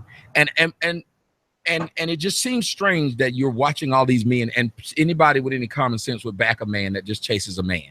And this dude has been saying for months, he gonna take me down, then turn around, and anytime something's done back to him, he says, I don't know why they're doing this to me. What are you talking about? You threatened a man, and he had people in his comment section putting where my daughter goes to school at in the comment section. He's made videos saying that I had my daughter's dress hiked up so pedophiles can look at it. Now, if you have a problem with me, that's one thing. When you're just making up shit like this, that's completely stupid. And you know, like you lose your moral high ground when you tell people his mom is a, what did the dude say? My mom is the BT, whatever. The white dude, I made a video calling my mom all kind of bitches and saying he was doing it to prove a point. And I was like, and he keeps wanting me to say something back to him, and I refuse. The reason why I refused is because the man talked to me over the summer. And when he talked to me over the summer, like I did anybody else, he said, you know what, man, I'm not going to make no more videos about you. I realize you're not that bad. This is what the white boy said. So I never said anything else about him. And he did the same thing that everybody else did when they realized, well, I still can make money fucking with him. So even though we squashed the beef, I'm going to say something else about him. Yep. Go ahead. And I myself am guilty of that. And because I tried that same tactic of, well, if I infer what I'm talking about without actually saying his name, then it's not the same thing as saying his name. And that's the path that I chose. I tried to, well, I'm gonna make insinuations about Tommy without actually saying I'm talking about Tommy. So that way I can't be accused of it. And you saw where that got me. Like I said, when you're surrounded by hatred, it all caves in on you. I saw the funniest thing the other day in Covert's comment section. Him and True Asshole are beefing. Now these are bosom buddies. You know, these are what's the Gene Wilder and Richard Pryor here. You know, we're the Get Tommy 18. And now they all in the chat room going at each other. He asked the faceless one, why you letting people post my address in your comment? And I told them both, you're united by hatred. At a certain point, you're going to turn on each other. And everybody saw on my channel, every single month, a different person turned on me and dropped off my panel. One after another, after another, after another. Because when you are united by fucking hating somebody, it always ends the same way. Both those guys' channels will not be around in a year or two. Because guess what? Even their supporters are sick and tired of the, we're going to get him off a YouTube show. It's every goddamn day. We're going to make it happen. Go team. No, go fuck yourself. It's better than go team. I'm not in the business of fucking with people no more. I just want to stop people from flagging guys like us. We have a legitimate right to speak. And the Supreme Court extended speech to the fucking internet. They extended it to a letter that you write. The First Amendment is not something to be played with. These guys only love it when they can talk shit about you, talk shit about me, talk shit about our subscribers. But as soon as we hit back, like he put on his video, the First Amendment, my ass. It don't exist for coons. It only exists for these losers. Right. And that's a strange thing. Like he was telling people to flag my stuff because I was using content from news companies. Then he got mad that people turned around and started doing the same thing to him because he had been using content to news companies. I just think it's really sad of what's going on. I want to say something because, and again, you have every right. And ladies and gentlemen, this is Mad Black Atheist. He's with me. We'll probably try to set up a second one of these as well. I know it's got something to do, but I've enjoyed the conversation. I don't want it to be too ass kissy. So let me say something, and I want you to do the same thing if something crosses your mind. Let me say something of what I said in the video. And like I said, I did do the video, and the video was like a slap in the face and a personal shot. So I understand it, and I guess it should be addressed. But I did ask a question in there. I pointed out, I said, a lot of people will point to black people and say this, or black guys who date outside their race. They will say, and I said it too, but I'm going to say a second half of it. They will say, well, the white woman that you have, and they always put the picture up of the skinny black guy and the big white woman. They'll say, that's all we can get. But the truth of the matter is 60% of black women are obese. 80% of them are overweight. When we make that argument, do you believe it's disingenuous to talk about what the man's white woman look like when typically the black women, no matter who they are, they're not 10s? Well, I think it's based on a particular relationship. See, like in my situation, the pictures that you show were old. My wife has had weight loss surgery, and she don't look like that anymore. And the reason I didn't reveal that, because frankly, it was none of anybody's fucking business, but also because she didn't give a fuck what people say about her anyway. I know she don't look like that anymore. Them are really old pictures. That's another reason why I came on with you, because I told you in the email, fuck that old shit. Because I knew that the shit, it did, listen, you didn't knock on my door or ring my doorbell as soon as I opened. Bam, nigga, that ain't what you did. You said something on YouTube. And I know it's not true. She knows it's not true.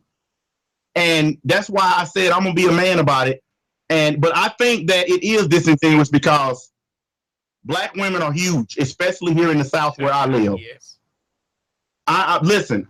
I know in up north, out west, and when I was in Miami, black women down there were the worst looking group down there.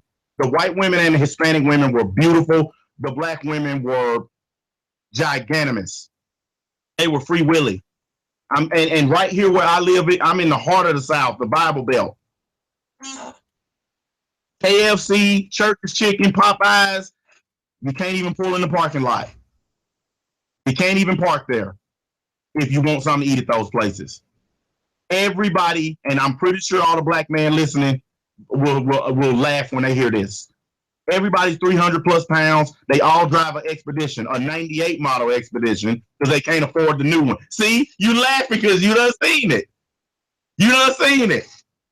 All the babies jump out of it. Some of them even open the hatch in the back and jump out. That's part of the reason why when people's like, oh, he's with that fat white bitch, I didn't even, you notice I never really responded to it because I knew what was going on with her physical situation. I understood what was going on, and I didn't feel like it was necessary to get on and do a video about the fact that she had weight loss surgery. She don't look even remotely like that anymore, but I knew people wouldn't care. When people hate you, like you said, you can get on here right now and do a full video of everything you've ever said with a lawyer and the governor and the fucking mayor standing there saying he's telling the truth. You know what your haters will say in the morning? I paid him. Fuck him, that nigga's lying. Oh, they say I can show you the doctor's sign-off sheet and all his shit showing where she had weight loss surgery. And you know what these niggas say? She's still a fat bitch. Okay. You can't win. So it was no point in holding it. I wasn't gonna come on and hold that shit over your head because I said some low down shit too. Well, see, and that's what we both grown ass men, so I just watched it. But that's why I was getting at though. What you just said right there. I listened to that True Seaman sit up there and say, "What? He gonna be able to take my? Is he gonna be able to get my address off the internet? Is he gonna be able to stop people from putting up pictures of my G baby? Is he gonna be able to? If you can make all that go away, then we'll do one-on-one." Now, first off, the nigga was asking me to do a one as early as last week. Now you're trying to act like I was begging him because shit's going wrong with me, when the only reason I said something to him was because everything you just tried to do is went away. That was the point. Yeah. If I had said it when he had took my videos down, then yes, it would have made sense. I said it after I got my shit back. I said it while he over there bitching and moaning because people fucking with him now. The shoe's on the other foot, and he crying about it. He does a video crying like a bitch, and I didn't make not one video about him crying like a bitch. He makes a video of people leaving his platform, people who used to be his friends. I didn't make one video about it. This nigga's making videos about bitches I fucked, bitches I possibly paid. This young girl who went to a game with me. This nigga got several videos on his channel throwing this girl's photo out there, talking about some hot skinny shit. I thought you were trying to protect black women. Why would you say something about a woman you consider? He says she might be 16, look like she's too young. Okay, fine. Why did you throw her photo out there then?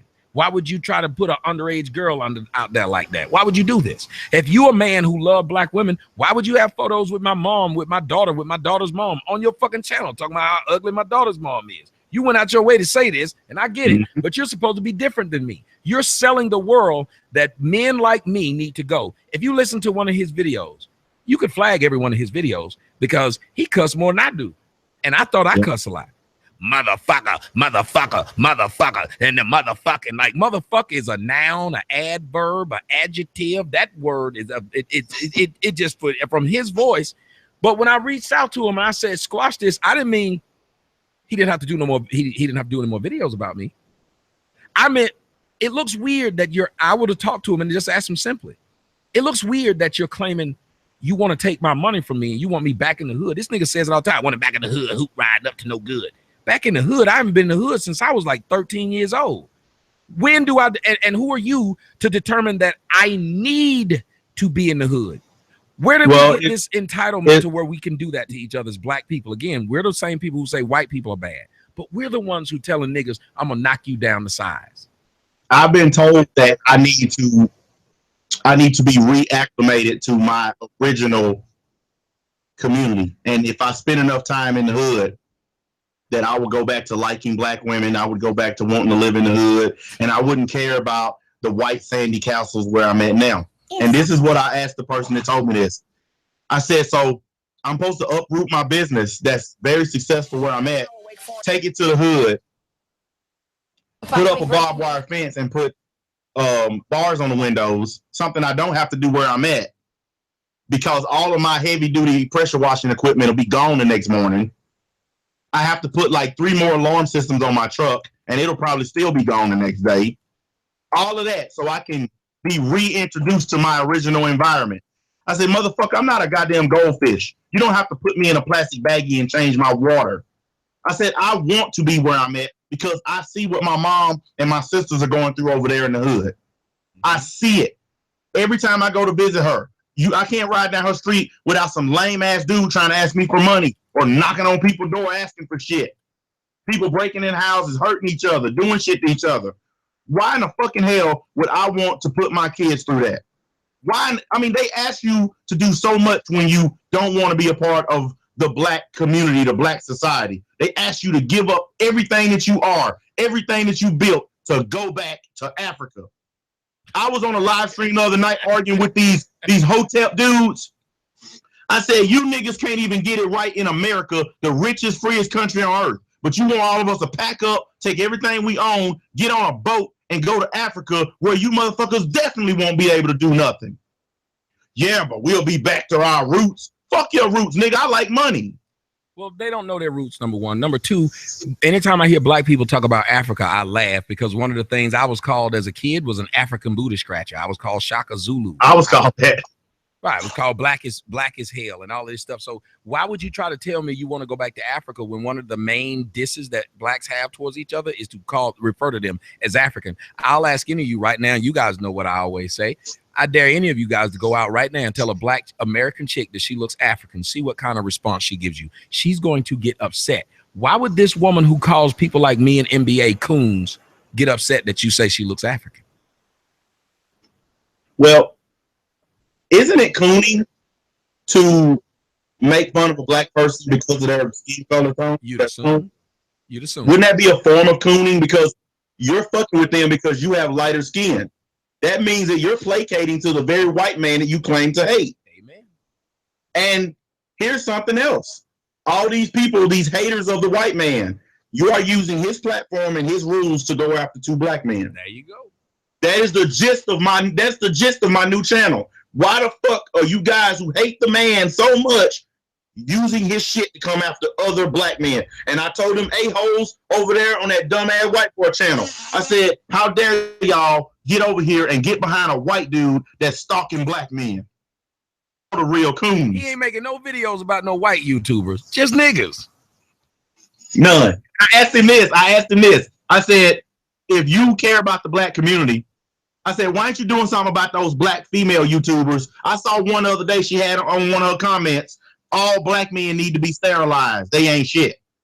I said, why aren't you doing videos on them if you care about the black community? I said, I already know the fucking answer.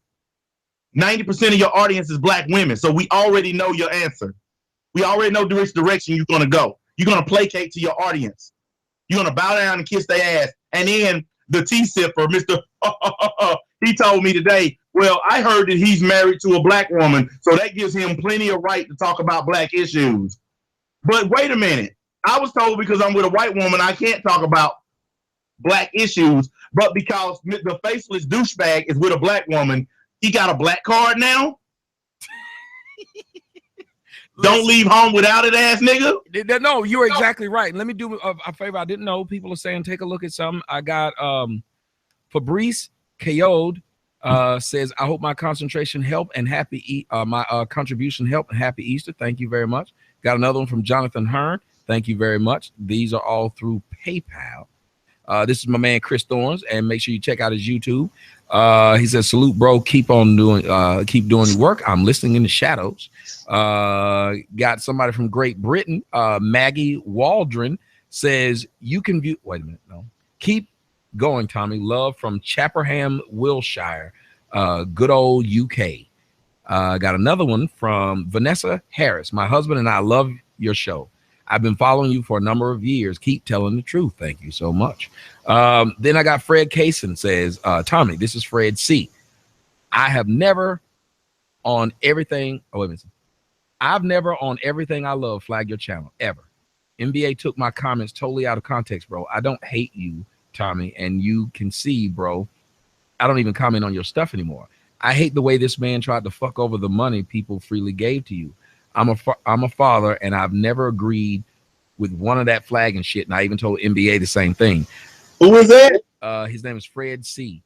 He says, it's just Oh, $5, but let this be some type of peace offering. I don't hate you. I just always wanted you to have a different approach. But now I see why you go so hard. But through all of the bullshit, I honestly gain more respect for you. The way you have handled this show, you are a man. I want to apologize for all the fucked up comments I sent. But honestly, sometimes, man, you deserve it. But I just had to learn, if you don't like it, then don't watch it. But to be honest, I like 90% of what you do. I actually felt bad when I didn't see your videos, man. I'm just being honest right now. YouTube wouldn't be the same without your crazy ass, bro. That's just facts, man. But all of the hate and vitriol these people have for you, but you've stood strong like a man, and I honestly respect that. Now I got to say, when you really get crazy, I might have something to say, but we're men with family, so I respect you for at least being a good dad. Enjoy my little $5, bro. That was long. That was interesting. And I want to say to you, brother, look, I know I remember seeing you make good comments, and I remember seeing you say bad. I mean, to a certain extent, you guys say what you say. I just don't like when you say shit that had nothing to do with what I said, and you just make like disses. I'll read if you, and even people like Fred C. I'll have Fred C. on the show. I've never backed down from anybody coming on the show and saying whatever they want to, because I think what I do is based upon facts. I base every opinion that I have upon a fact. So if you attack my opinion, you must attack the fact as well. And people don't want to do it. That's why True Seaman never wanted to talk to me. Because again, I hit you up and I was like, hey, let's do it now. And you were like, all right, cool. I didn't have to give you no fucking 4-day advance notice and no shit like that. You were free and I was free. And you certainly didn't have to fucking pay me. And that's why none of this was scheduled. That's why people didn't see it beforehand. It was just, we were like, well, fuck it, let's go ahead and do it. Now, I want to ask you, and again, we'll have to split this up to do another one. I just want to ask you this before we go. Do you look at what's going on right now with the YouTube community? Can you see it as almost like YouTube and Google and the United States government are going to have an easy time taking over us because we're actually pushing the nanny state on ourselves as citizens? Because we're telling people, look at the feminist march. Now we're telling people that anything that you say, we're going to have your job, your career, your livelihood, everything taken from you. What do you think about the direction in which we're going? What I think about all those, the American government, YouTube, Google, is I think they're a big circle of tattooed mean bitches holding rifles, and us black men are standing in the middle, and they all point at us. But inside that circle, while all them pointing at us, we're all standing in that circle pointing pistols at each other. And that's why we're going to be so easily ran and taken over. Because I tried to explain this to one of the guys that hates my guts, like he hates me so much he won't listen. I said, while we're busy shooting each other, they're shooting both of us in the back. I said, part of the reason why I'm coming on to talk to Tommy is because we black men, we're older black men. I mean, you know how it is now. When you're in your 40s, you're considered an old geezer at this point. But we're older black men, and we know how to sit down like men. Because I told somebody, I said, Tommy and I are sitting down like men. This ain't about no YouTube fuckery. This is just two men talking. I said, how can he and I expect to make a dent in the black community when we're shooting at each other, and then they're shooting us in the back, and then the government shooting everybody ass? I said, that's what's going on. You are totally right. This feminist bullshit is akin to this little Facebook list thing that they're doing.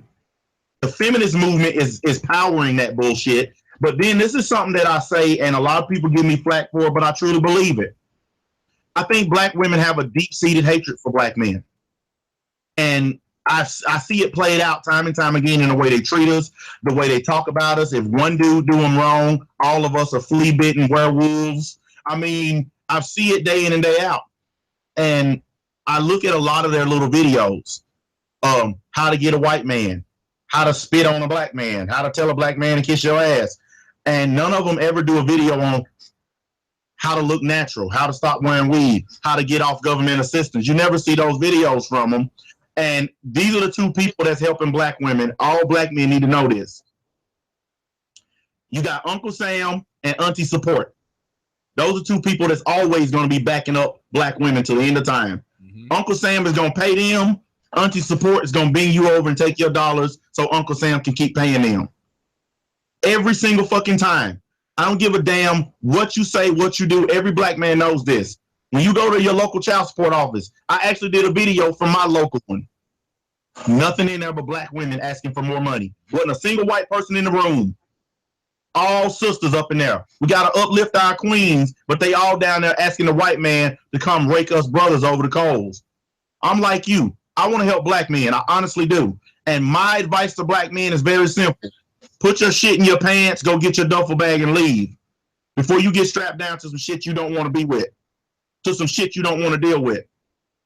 And as long as we keep letting these bullshit feminist movements and these little fake ass terrorist digital girl groups and the loser buttholes who are helping them, as long as we keep letting these people win, then we gonna lose.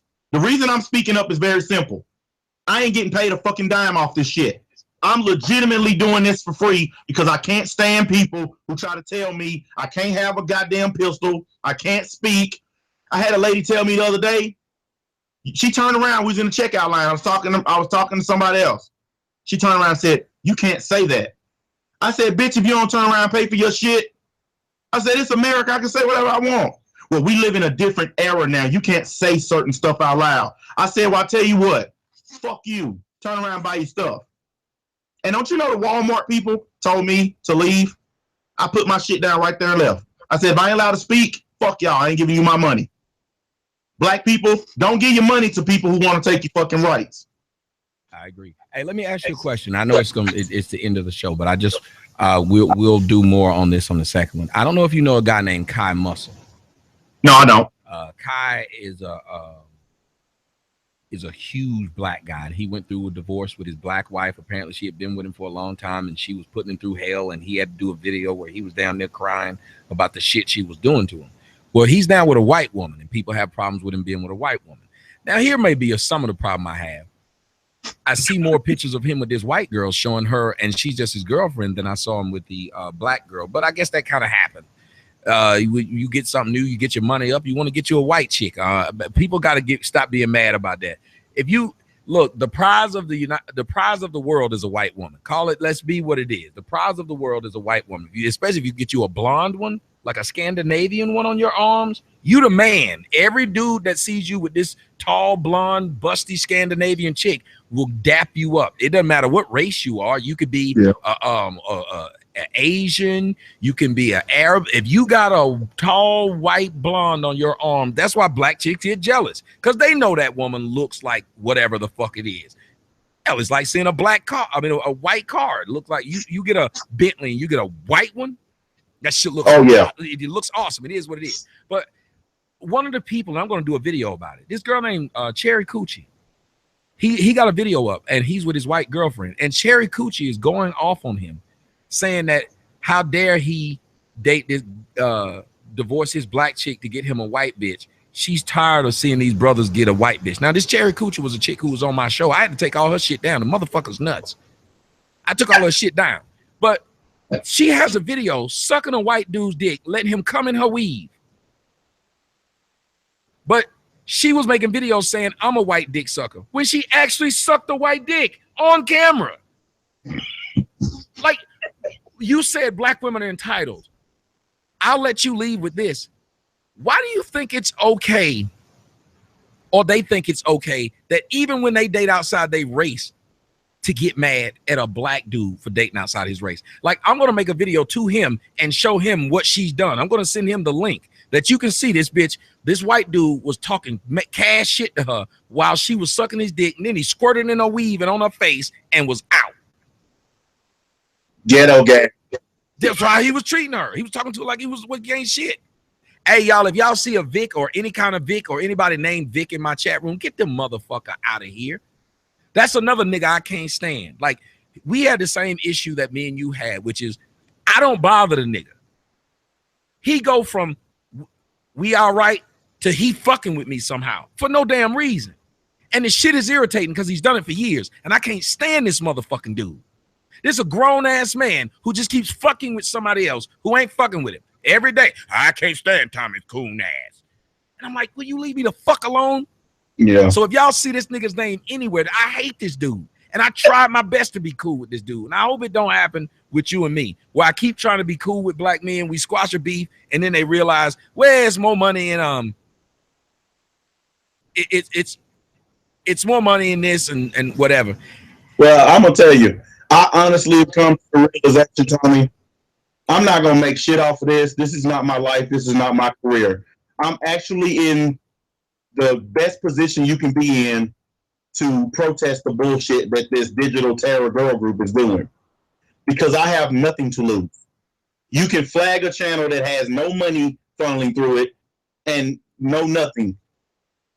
I care about the fact that people like listening to me. I care about people coming and watching my stuff, but I'm in a better position than maybe even you, because you have way more to lose fucking with these idiots. I'm the guy who can walk in there with the vest loaded with grenades, press the button, because I have nothing to lose on here. All of my money is completely off the internet. I make it myself. That's why I can't stay on longer, because I'm about to go make it myself. So I can get on and say anything I want. I came on here to show you, your supporters, everybody else, what you were done. Everything that I had to say to you, I've said. I've been brutally honest. I told the truth about the things that I hated you or disliked you for. I've reconciled with myself as a grown-ass man. I'm not finna chase another man around all fucking day bothering him. I'm not finna do that. And you don't have to worry about me. The only thing you have to worry about is how much laughing you're gonna do when I'm going after these suckers. Because I got a whole lineup of shit for where I'm finna put it in. And I don't give a fuck if they flag me, strike me, whatever. Because I'm doing it purely for fun now. I'm glad that the money part is gone for me. So now I get to have a blast just fucking with these assholes because they fucked with us first. That's the one thing you can count on. I'm not doing it for you. I'm not doing it for some kind of special congratulations. I'm doing it because I'm a Southern man. I believe in my right to fucking carry a gun, believe in my right to speak. I believe in my white woman, my truck, my house, and my fucking dog in the backyard. That's just country Southern man life right there. I got my dream shit. I always wanted a truck, a house, and a white woman. The house is coming when we move. I got the truck and the white woman. I'm happy, man. You know, and I like to say to you, I just wish they didn't get mad at you. On. Well, I wish they didn't get mad at you for saying what you just said, because for some reason, as black men, we're the only people on the planet that can't have preferences. By black women standard, if you think about it, because again, the swirl movement is black women saying that they prefer any other man other than a black woman, and nobody's calling them out. But for you saying what you just said, they'll look at you as you some kind of sellout. You must hate your mama. You must hate your sister. When people don't understand, when I'm looking for a mate, I would never pick a mate that looked like my damn mom. My mom is a 60-some-odd-year-old woman that's a little bit overweight with great hair. Hey, it's the Oedipus complex, man. Because I said it before and I'll say it again. Watch the NFL draft that's coming up. Watch how many of them brothers get up there when their name get called, and then they pan over to the table. Only person you see there is their mama. I never forget last year when that boy got drafted to the Giants. His mom stood up there, and the guy, Michael Irvin, the one asked him, said, "What you gonna do with that first contract? You gonna take your girlfriend out? You gonna?" Oh, he ain't got no girlfriend, and he gonna buy his mama a house. That's what his mama said on live TV. Didn't even let him answer. This his money. He out there taking them hits for that money. But she already done decided, I'm your girlfriend. Yep. Your mama is not your girlfriend, black people. You don't want somebody like your mama. Because I remember my mom had a whatever I can reach, I'm going to hit you with attitude. I want to be with somebody that's going to hit my ass with a lamp or extension cord or whatever she can reach. Why the fuck I want to be with that? Fuck that shit, man. Yeah. I want something the polar opposite. And you want to know what my mama said to my wife when she first met her? What's that? I'm glad you happy, but you need to look out for them white folk. I don't trust them. My wife was standing right there when my mama said it. That's how much she hate white people. So the stuff they do to me on the internet, Tommy, my own mama saying this stuff to me. So it don't bother me. It really don't. When your own mama say it to your face, some people I never met, fuck them. And to all the haters and the fucking assholes that come and fuck with this man, unless this guy show up on your fucking porch and he knock on your door and flash pictures of your kids or say, I'm gonna put your phone, fuck it. You're never gonna sit down and eat with this man. You're never gonna meet him in a fucking Subway. You're never gonna be anywhere near this man. So why you roll out of bed with your dick hard to make a video, true dumbass? And what's his name? The CIA white boy. Right. And I still don't get that. The white boy thing is killing me, how they're okay. And that should let anybody going against me know the truth. Anybody going against me, they're cool with it. I remember saying, I said, if he's trying to be cool with the mad black atheist, but the reason he's saying he hate me is because of the way I talk about black women, you talk about them the same way, except for you don't even deal with them. His own supporters asked him that, Tommy. His own people asked him, he said, wait a minute, why don't you go after Mad the same way you go after Tommy? Well, you see how he kept making an excuse, because whenever you somebody, you'll take anybody on your team, even when it goes to show that you have no morals or that you have no stand. Because he kept saying, and they kind of pushed him to where he finally said, well, if he's saying that kind of stuff, then I take a look at it. If I need to get at him, then I get at him. I remember him saying that. I was like, but here's the thing. You know this person.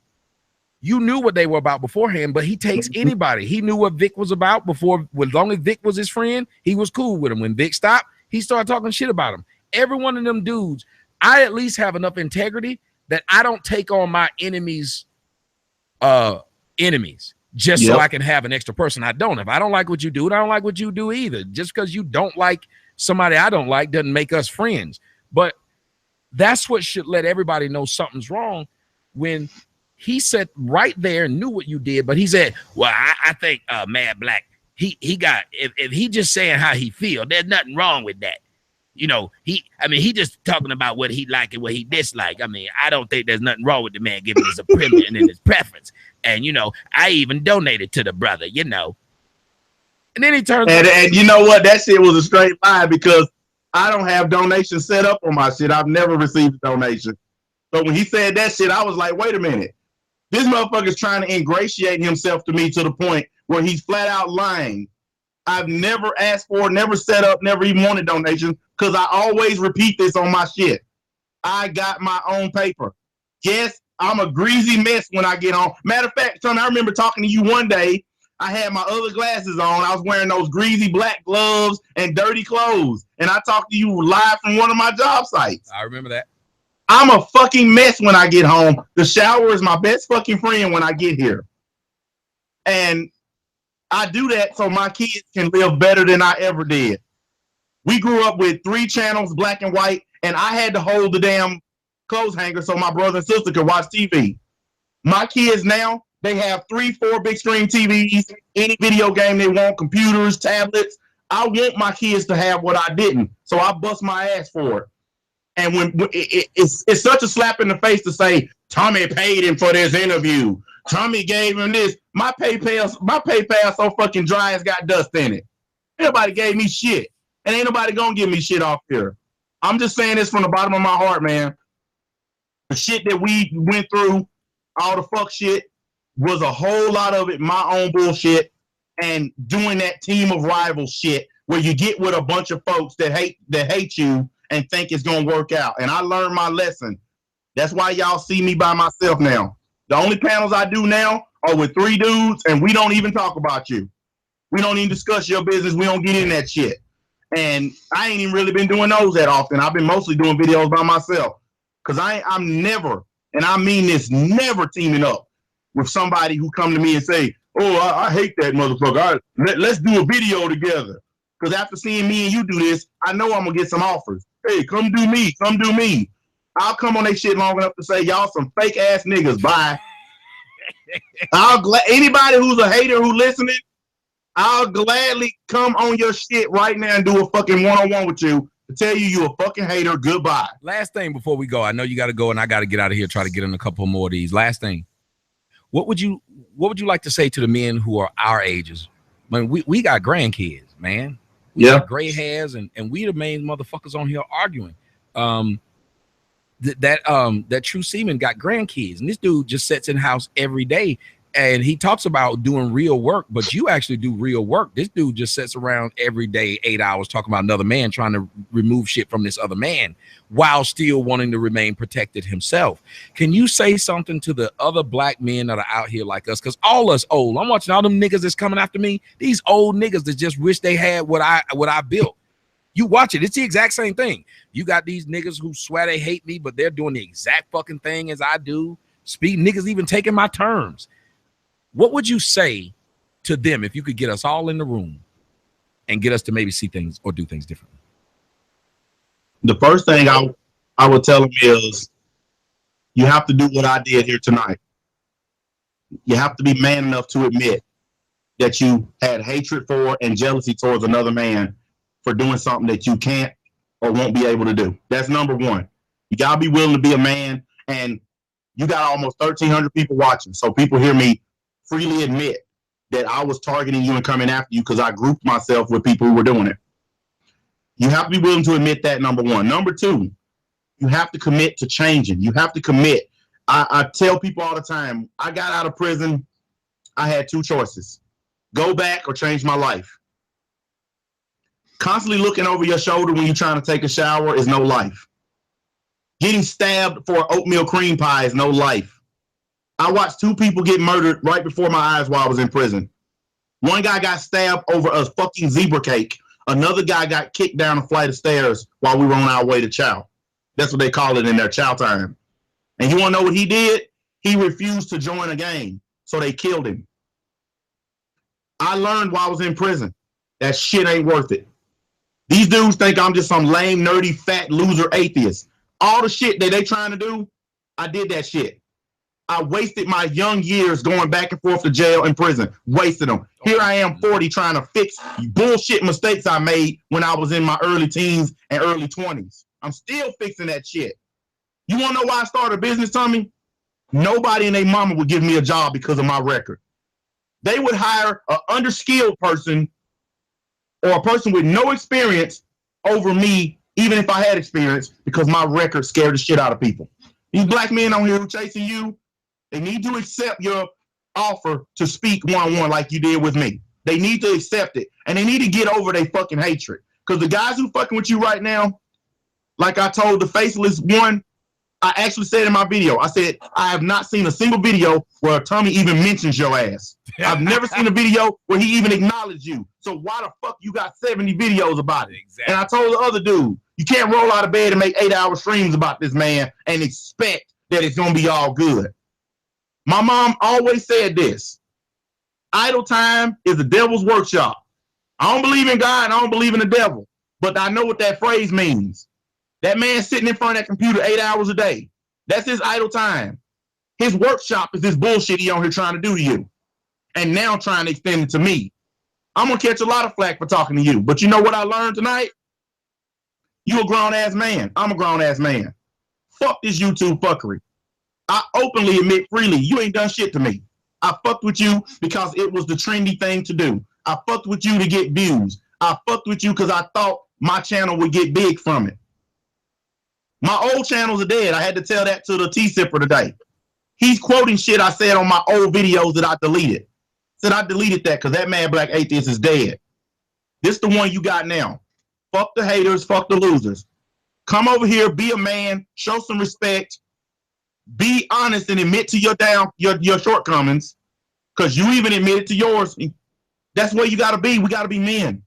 And I'm gonna tell you, you mentioned gray hair. I got my first one in my beard this morning. And I was like, oh shit, it's over. My wagon I went over, is on its way down the other side now. I'm too old for these games. I'm too old to lie. I'm too old to fucking sit on here and chase another grown-ass man. Now, I'm not saying that we're going to sit down and have Sunday brunch together, but I'm saying I respect what you did on here. I respect what you're doing on here, and no more are the days of me fucking with you.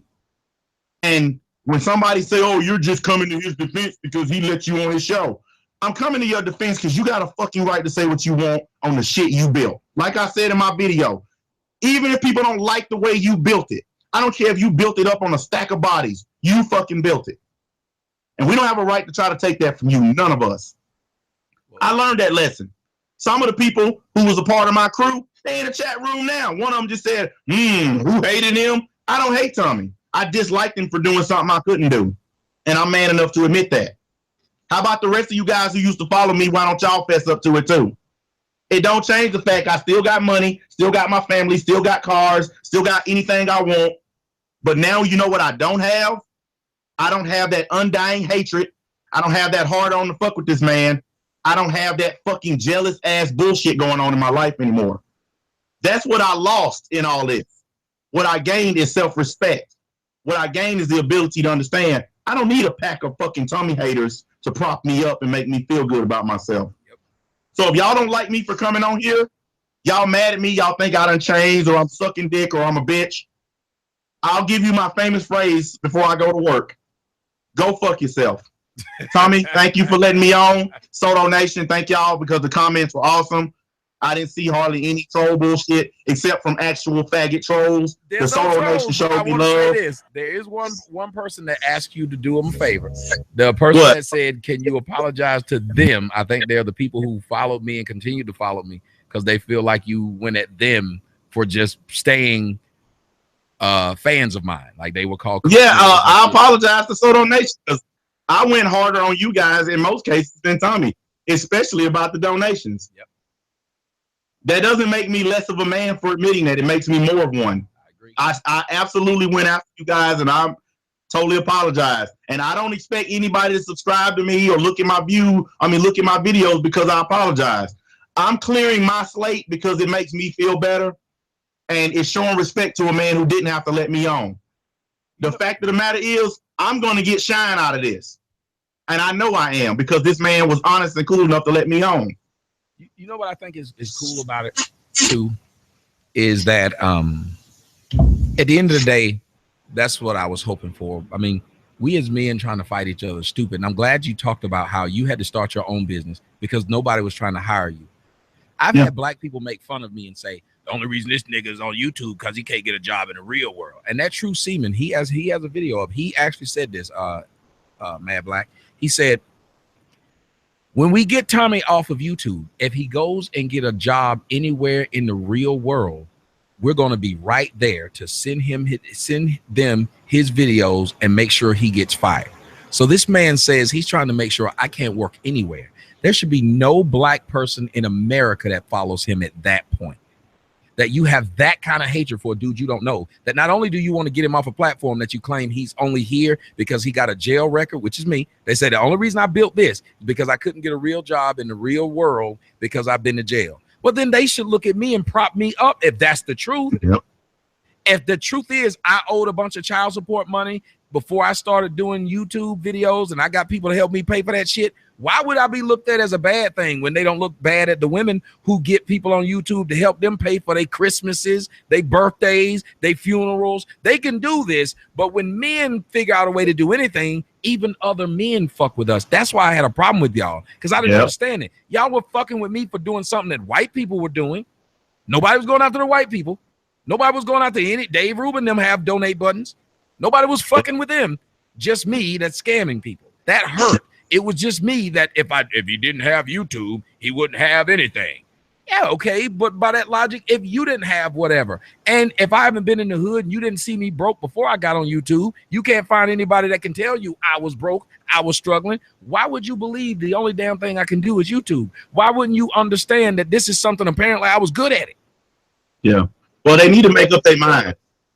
1 minute you broke and can't do shit. The next minute you paying everybody, including me, to come on and kiss your ass. So first of all, trolls, make up your mind. He's either broke or he's not. And then before you even worry about making up your mind, try this on for size. Get the fuck out of the next man's pockets. How about that? Before you even bother about whether or not somebody got some money, just get the fuck out of his pockets. I made a video a while back, and I made this point, and this is also why a lot of people stop dealing with me. As I said, I've noticed that on the Tommy critique videos, all they talk about is what you own or don't own. They never actually attack the points that you make. They just attack the shit that you own or the shit that you buy or the places you go, but they never actually go after your points. And I sat around for a long time watching this shit because there are a lot of huge gaps in there where I didn't make videos. I just sat back watching them.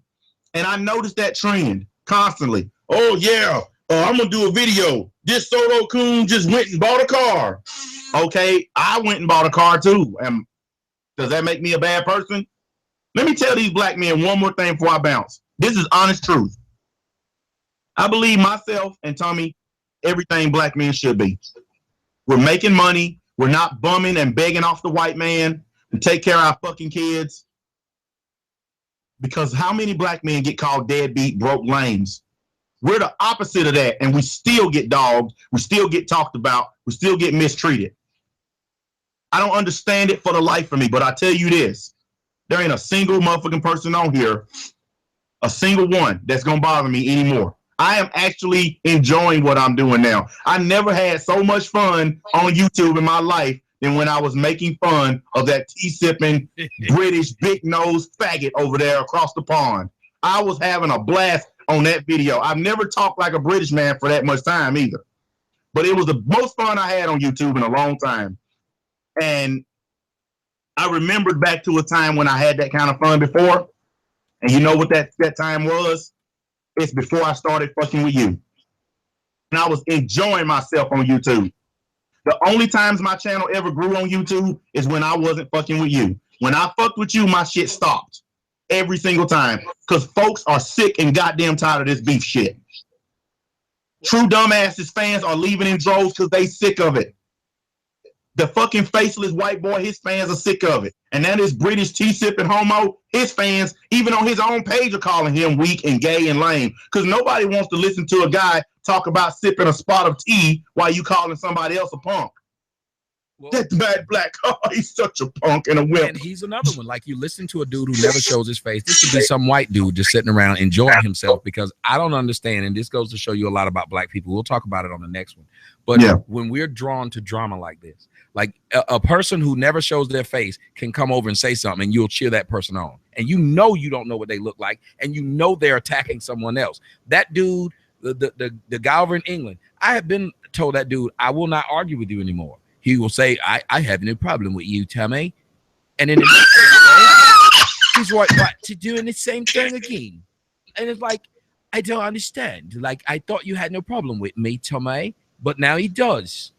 And that's what is strange to me, that he just keeps fucking with me. And I'm like, dude, I don't say anything to you, and I don't know you. And then the other one, like, yeah, you can tell Tommy's scared of white people. He talk about me, but he don't go up against Covert.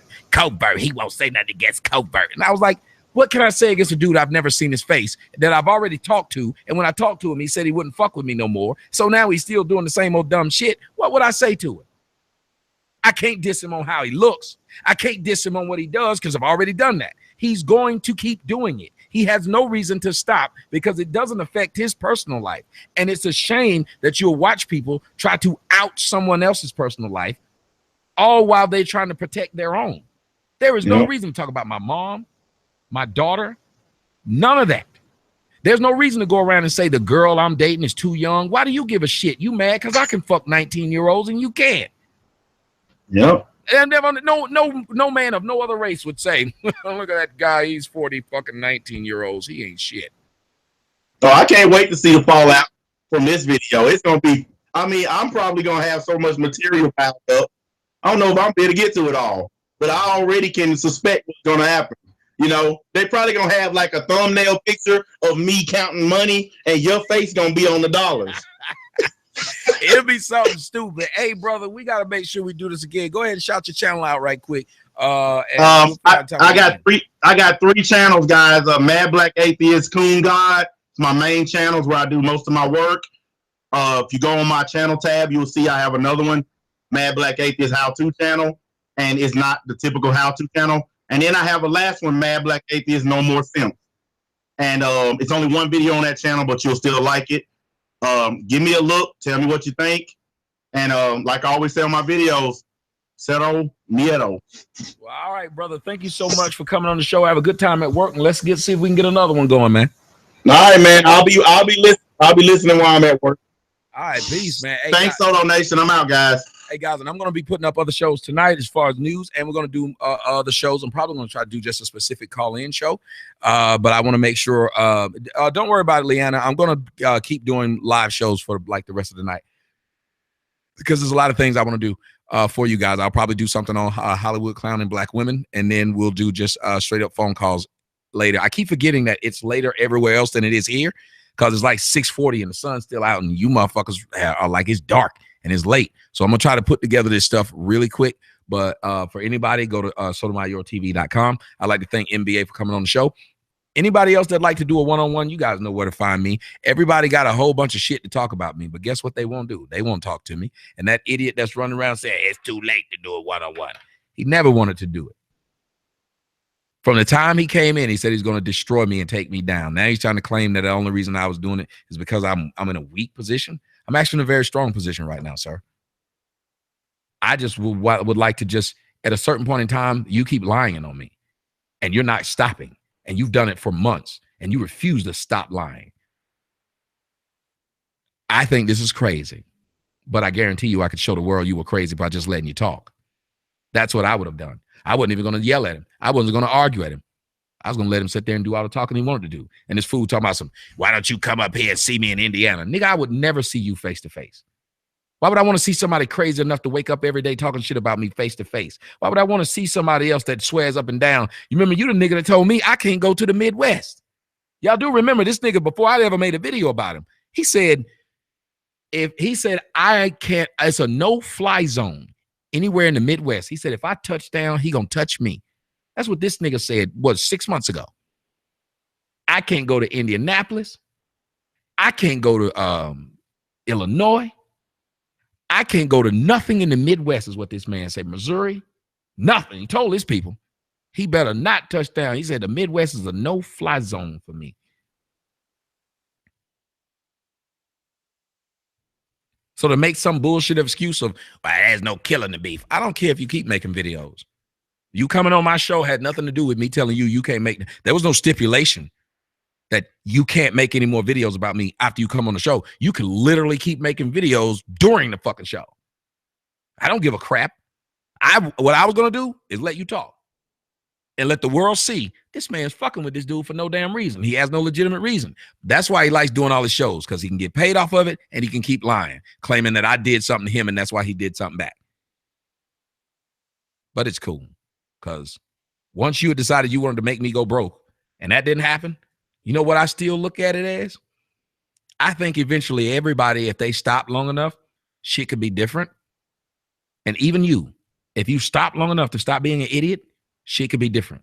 You just enjoy being an idiot. That's the problem.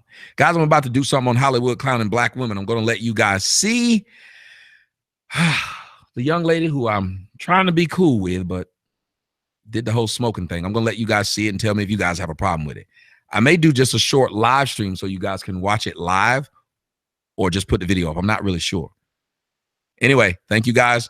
Went 2 hours and a few minutes. Thank you, MBA, for coming on the show all night long. We got shows for you guys. Stay up.